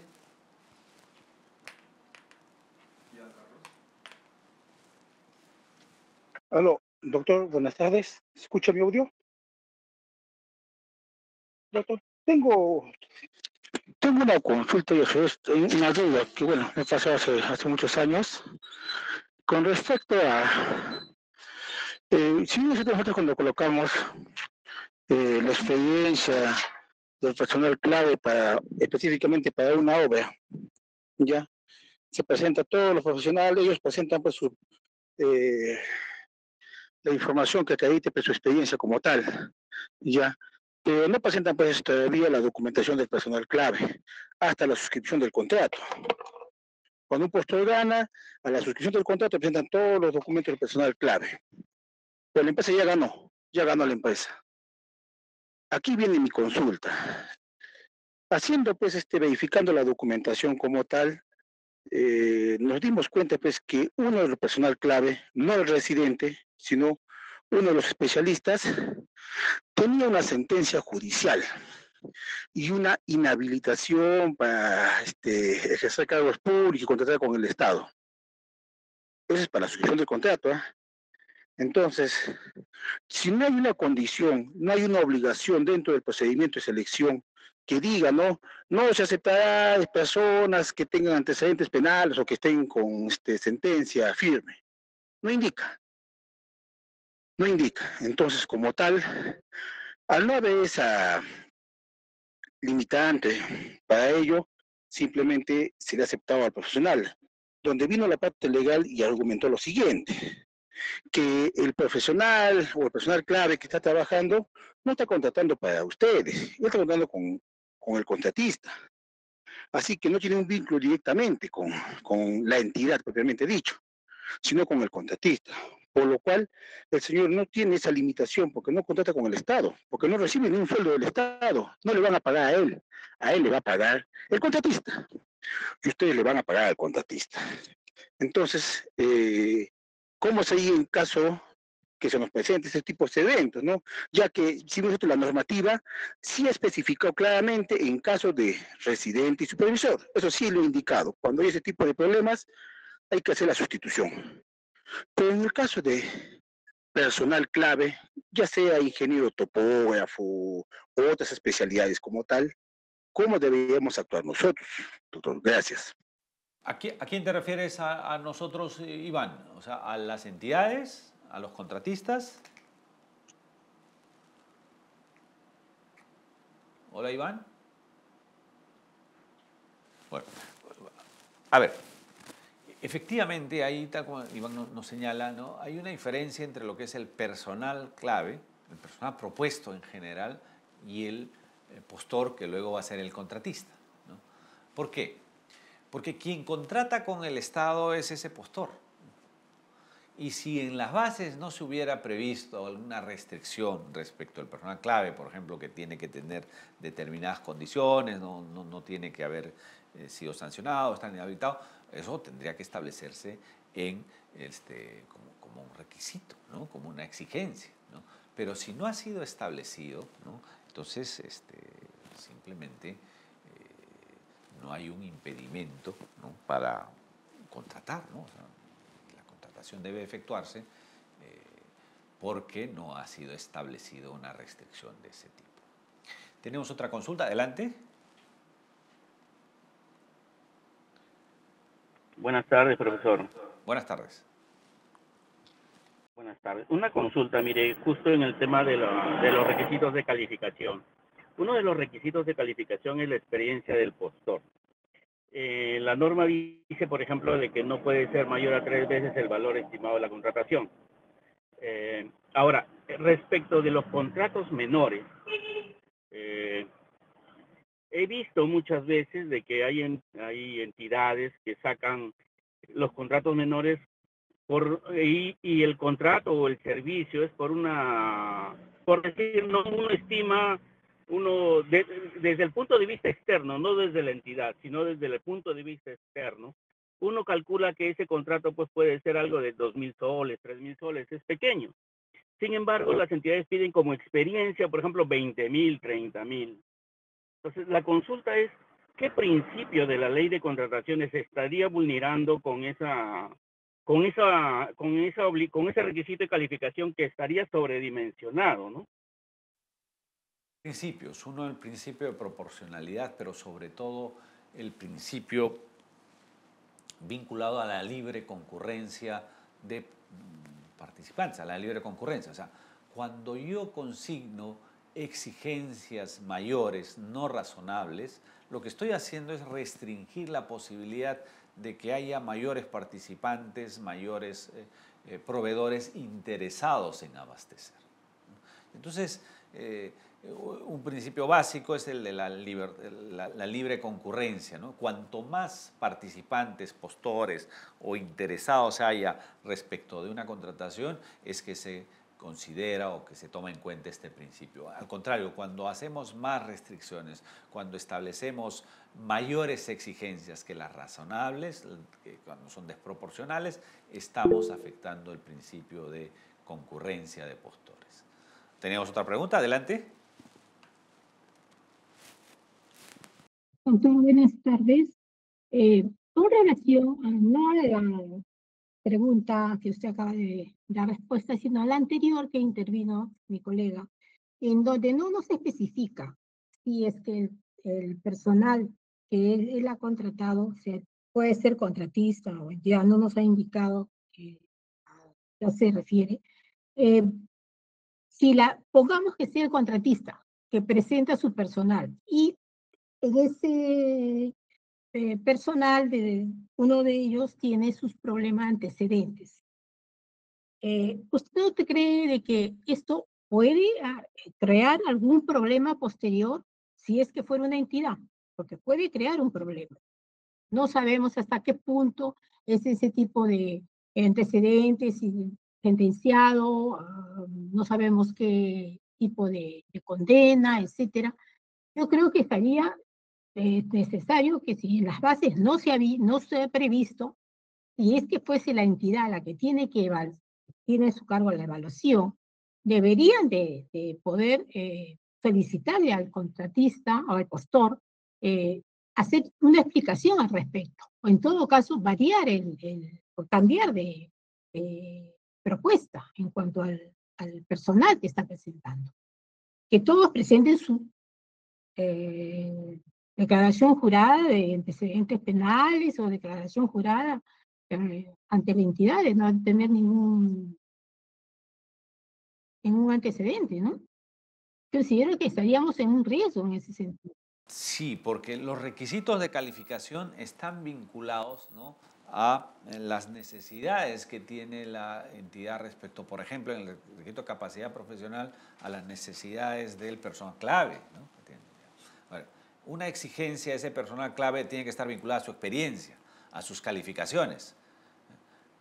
Es un requisito, una exigencia válida, por ejemplo, si ese personal clave tiene o no tiene antecedentes, ¿no? Porque, como muy bien ha dicho vuestro compañero antes, ese personal clave no está contratando con la entidad. Ese es un personal clave que contrata con el proveedor, ¿correcto? ¿No? Y entonces... Pero el proveedor está prácticamente, doctor, está, digamos, presentando un personal no adecuado, que no es competente para contratar con el Estado.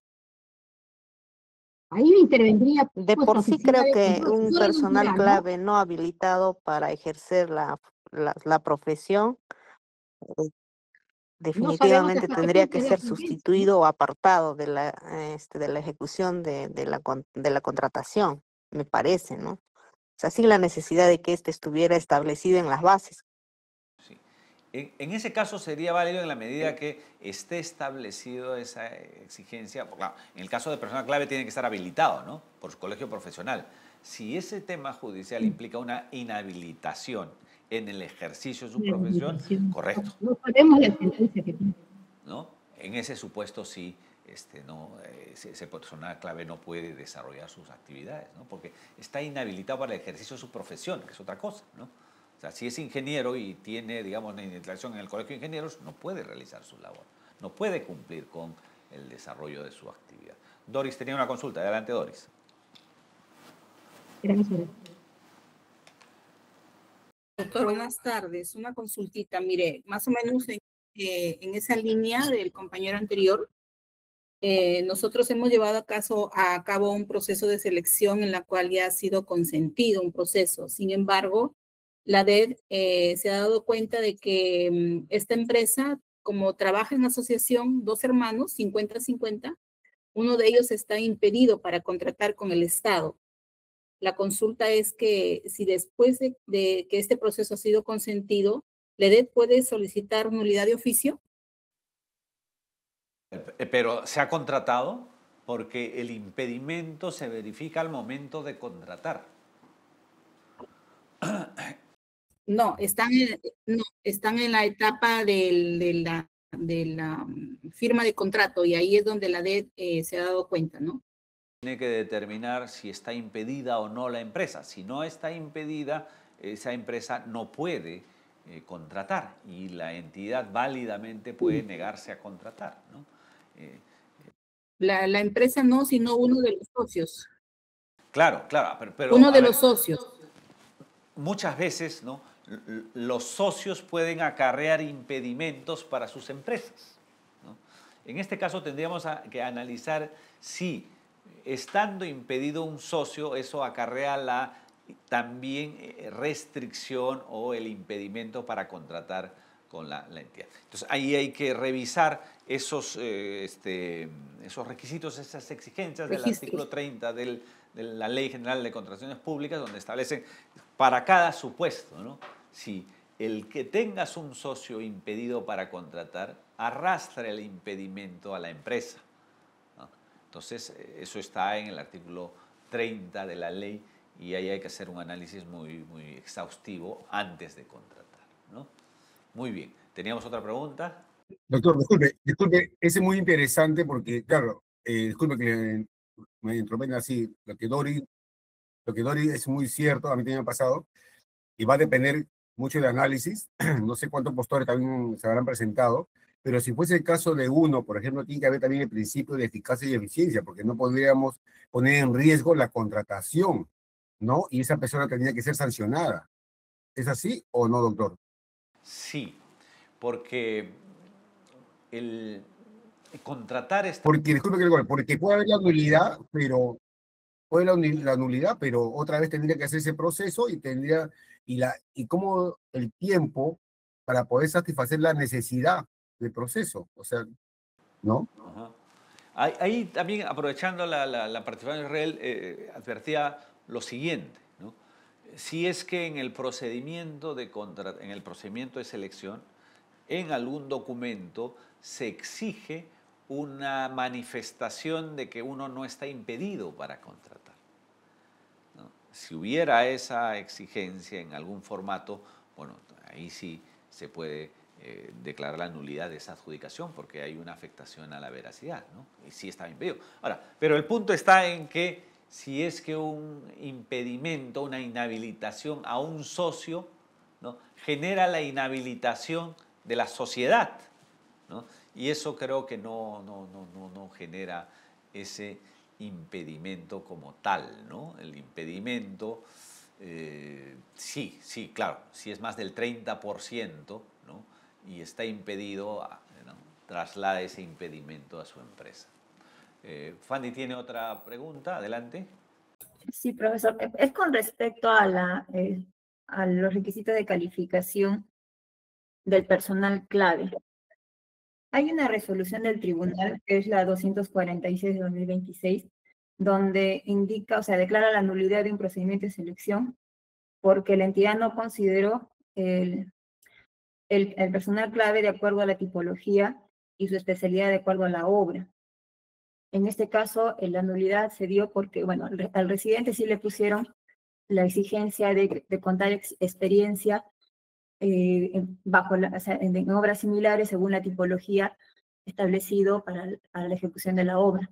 Sin embargo, a los demás profesionales se les pidió experiencia en general, ¿ya? Por ese motivo, el tribunal indica que se debe declarar nulo por el vicio, ¿no? Al no haberse establecido la experiencia según la tipología. Pero aquí hay algo que es interesante en las bases de la licitación pública abreviada para obras y la licitación pública para obras, indica que el criterio para establecer la experiencia requerida para el personal clave es en función a lo establecido en el artículo 177 del reglamento. Y el artículo 177 del reglamento habla únicamente del residente de obras, no habla específicamente de los otros profesionales. Entonces, ¿por qué el tribunal coge como criterio de que no se ha establecido según la tipología establecida en la directiva que publicó la DGA en mayo?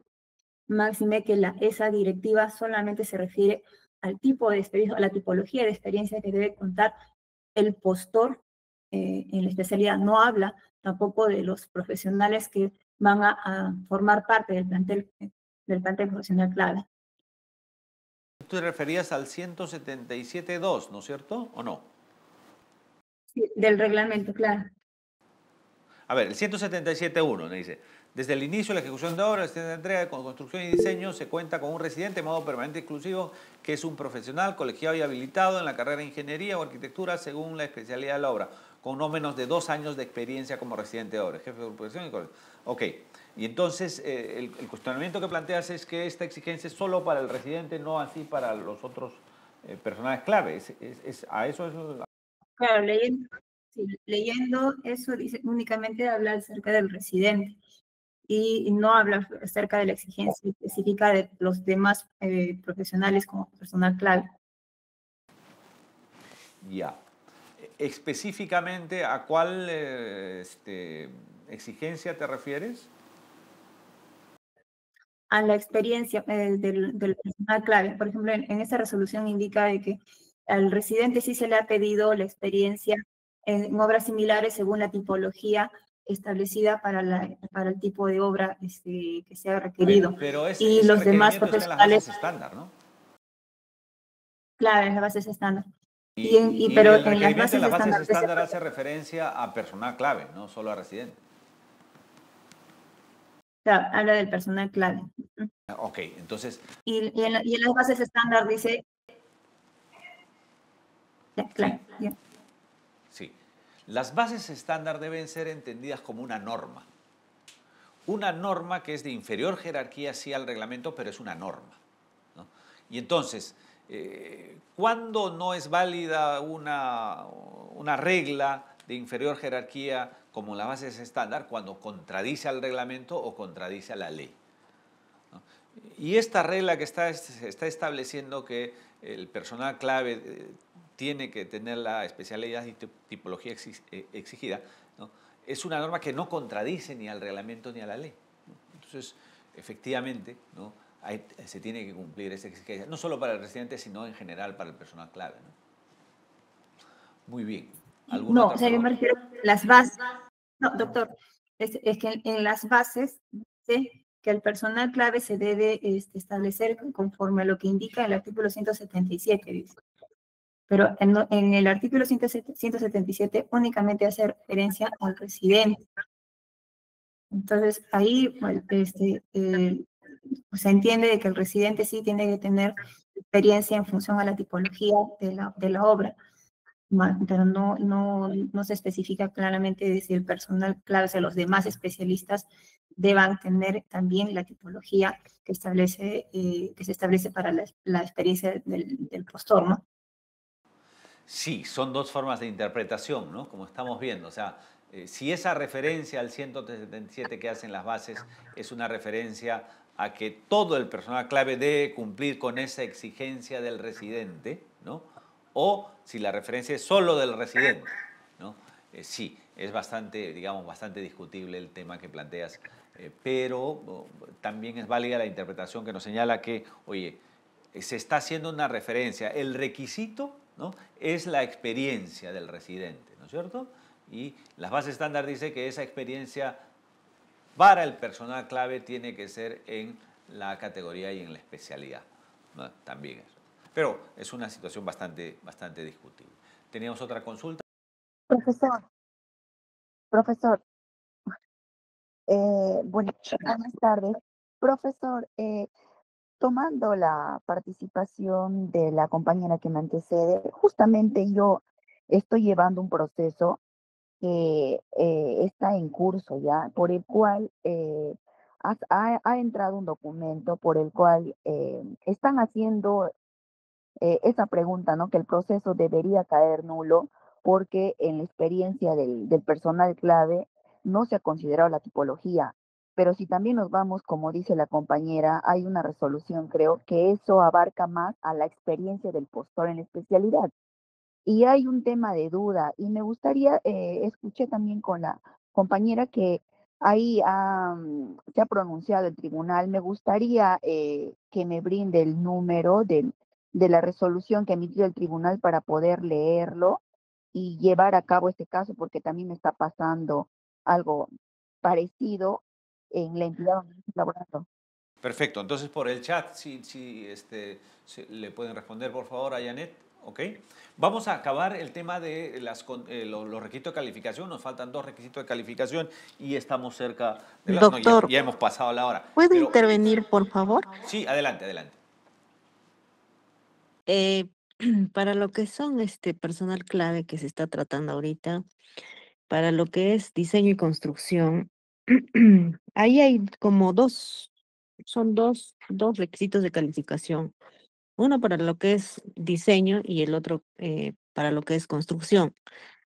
Para diseño se necesita, por ejemplo, un ingeniero ambientalista y para la construcción también se necesita ambientalista. Se puede en la oferta presentar un mismo, o sea, una única, o sea, un solo profesional para ambos, porque se entiende que son distintos, ¿no? Uno es para el diseño, el otro es para la construcción. Si no hay una restricción en las propias bases, me parece que sí sería posible, ¿no? Porque diseño y construcción, como tú muy bien has dicho, son 2 prestaciones separadas. Una es la elaboración del expediente técnico, ¿no? Y otra es la ejecución de la obra, ¿no? Y entonces son 2 momentos distintos, ¿no? Salvo que hubiera una restricción específica, creo que podrían presentarse. Pero solo para acabar, y ahí volvemos con las preguntas. A ver, hay 2 requisitos de calificación adicionales que nos falta conocer, las condiciones, que son además bastante sencillos, las condiciones de participación en consorcio, ¿ya? Que antes estaban establecidas como unas exigencias propias del requerimiento, ahora están como requisitos de calificación, ¿no? En este caso se puede restringir el número de consorciados en función de la naturaleza de la prestación y también se puede establecer un porcentaje mínimo de cada consorciado y que el integrante que acredite mayor experiencia tenga un determinado porcentaje de participación. Luego viene la capacidad económica, es la condición obtenida a partir de la evaluación de los antecedentes financieros que demuestran que el participante, el postor, se encuentra posibilitado para cumplir con las obligaciones contractuales. Solo se aplica en procedimientos de selección con etapa de precalificación y se sustenta el volumen de ventas, estados financieros auditados y otros que establezcan las bases estándar. Finalmente, las reglas procedimentales especiales para la elaboración de requerimientos en bienes y servicios. La DEC tiene que revisar o verificar que no se cuenten con existencias disponibles de los bienes en el almacén, ¿no? Bienes muebles, patrimoniales. En el caso de bienes muebles patrimoniales, de acuerdo con las normas del Sistema Nacional de Abastecimiento, hay que coordinar con la Oficina de Control Patrimonial para hacer un requerimiento adecuado y no se dupliquen pues, los bienes que ya se encuentran en las existencias del almacén. En el caso de elaboración y ejecución de requerimientos de obras y consultoría de obras, hay que precisar si se va a utilizar contratos estandarizados, la necesidad de emplear la metodología BIM durante la ejecución del contrato, la propuesta de incentivos por beneficios o mejoras en la naturaleza técnica, económica, social y ambiental, el plazo de la entidad para el contratante para el proyecto, la posibilidad de ejecutar la obra mediante ejecución rápida o fast track, el sustento de disponibilidad física del terreno según corresponda, el plan de obtención de licencias, autorizaciones, permisos, la determinación del responsable de la elaboración del expediente técnico del adicional de obra en caso del sistema de entrega de solo construcción, que puede ser la entidad contratante, puede ser contratista o puede ser el supervisor, pero hay que definir cuál de ellos, ¿no? Y para el caso de consultoría de obras, una estructura de costos que puede ser actualizada durante la estrategia de contratación. Finalmente, en caso de obras, también las metodologías colaborativas que contribuyen a la optimización de procesos, la sostenibilidad y eficiencia de ejecución de obras y consultoría de obras como el Lean Construction, el BDC y otras. Bien, ahora sí, veamos algunas preguntas rápidamente porque ya estamos fuera del horario. Iván tenía una consulta. Adelante, Iván.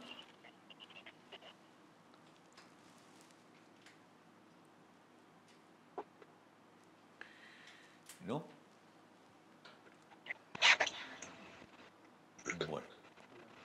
Bueno, entonces no tenemos más consultas. Nos quedamos aquí. Doctor. Sí, adelante. Doctor, disculpe. Sí, claro que sí. Habla respecto a la participación en consorcios. Creo que hay 3 condiciones. Yo como entidad, digamos, yo quiero que cualquiera que no haga limitaciones, podría poner como, digamos, que no existe limitaciones para la participación de consorcios, podría poner así, porque es, cuando pongo, digamos, una de las condiciones al menos, se estaría restringiendo la participación de los postores, ¿no? Entonces la idea sería que nosotros no queremos poner, en algunos casos, ¿no? Obviamente las limitaciones, solo en caso de obras, hay que poner una condición, ¿no? Una de las condiciones, pero en caso de bienes y servicios no queremos poner limitaciones. ¿Es posible que se pueda poner así, doctor? Porque esa es una facultad que tiene la entidad de establecer las limitaciones para los consorcios. ¿Ok? Listo, Bien. gracias, gracias. Bien, entonces, Doctor, gracias por vuestra... Sí, adelante. una consulta, doctor, sí.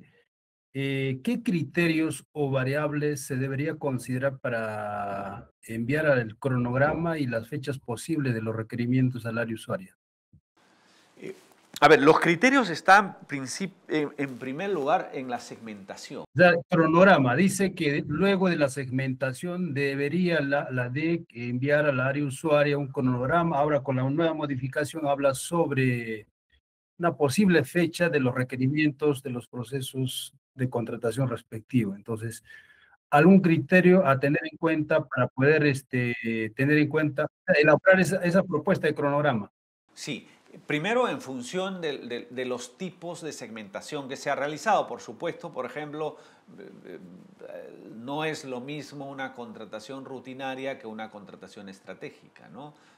Una contratación estratégica requiere mayor tiempo, ¿no? O no es, digamos, es diferente una contratación con consultas avanzadas en obras que una de consultas básicas, ¿no? Y entonces el cronograma debería estar orientado respecto de esas dificultades que puede tener la DEC que va a realizar estas actuaciones.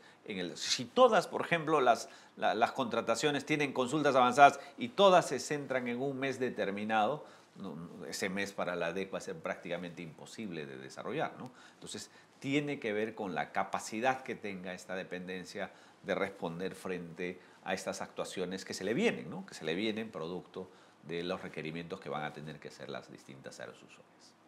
¿Ok? Muy bien. Muchas gracias entonces por su participación. Nos vemos en una siguiente oportunidad. Buenas tardes. Hasta luego. Buenas tardes, doctor. Muchas gracias.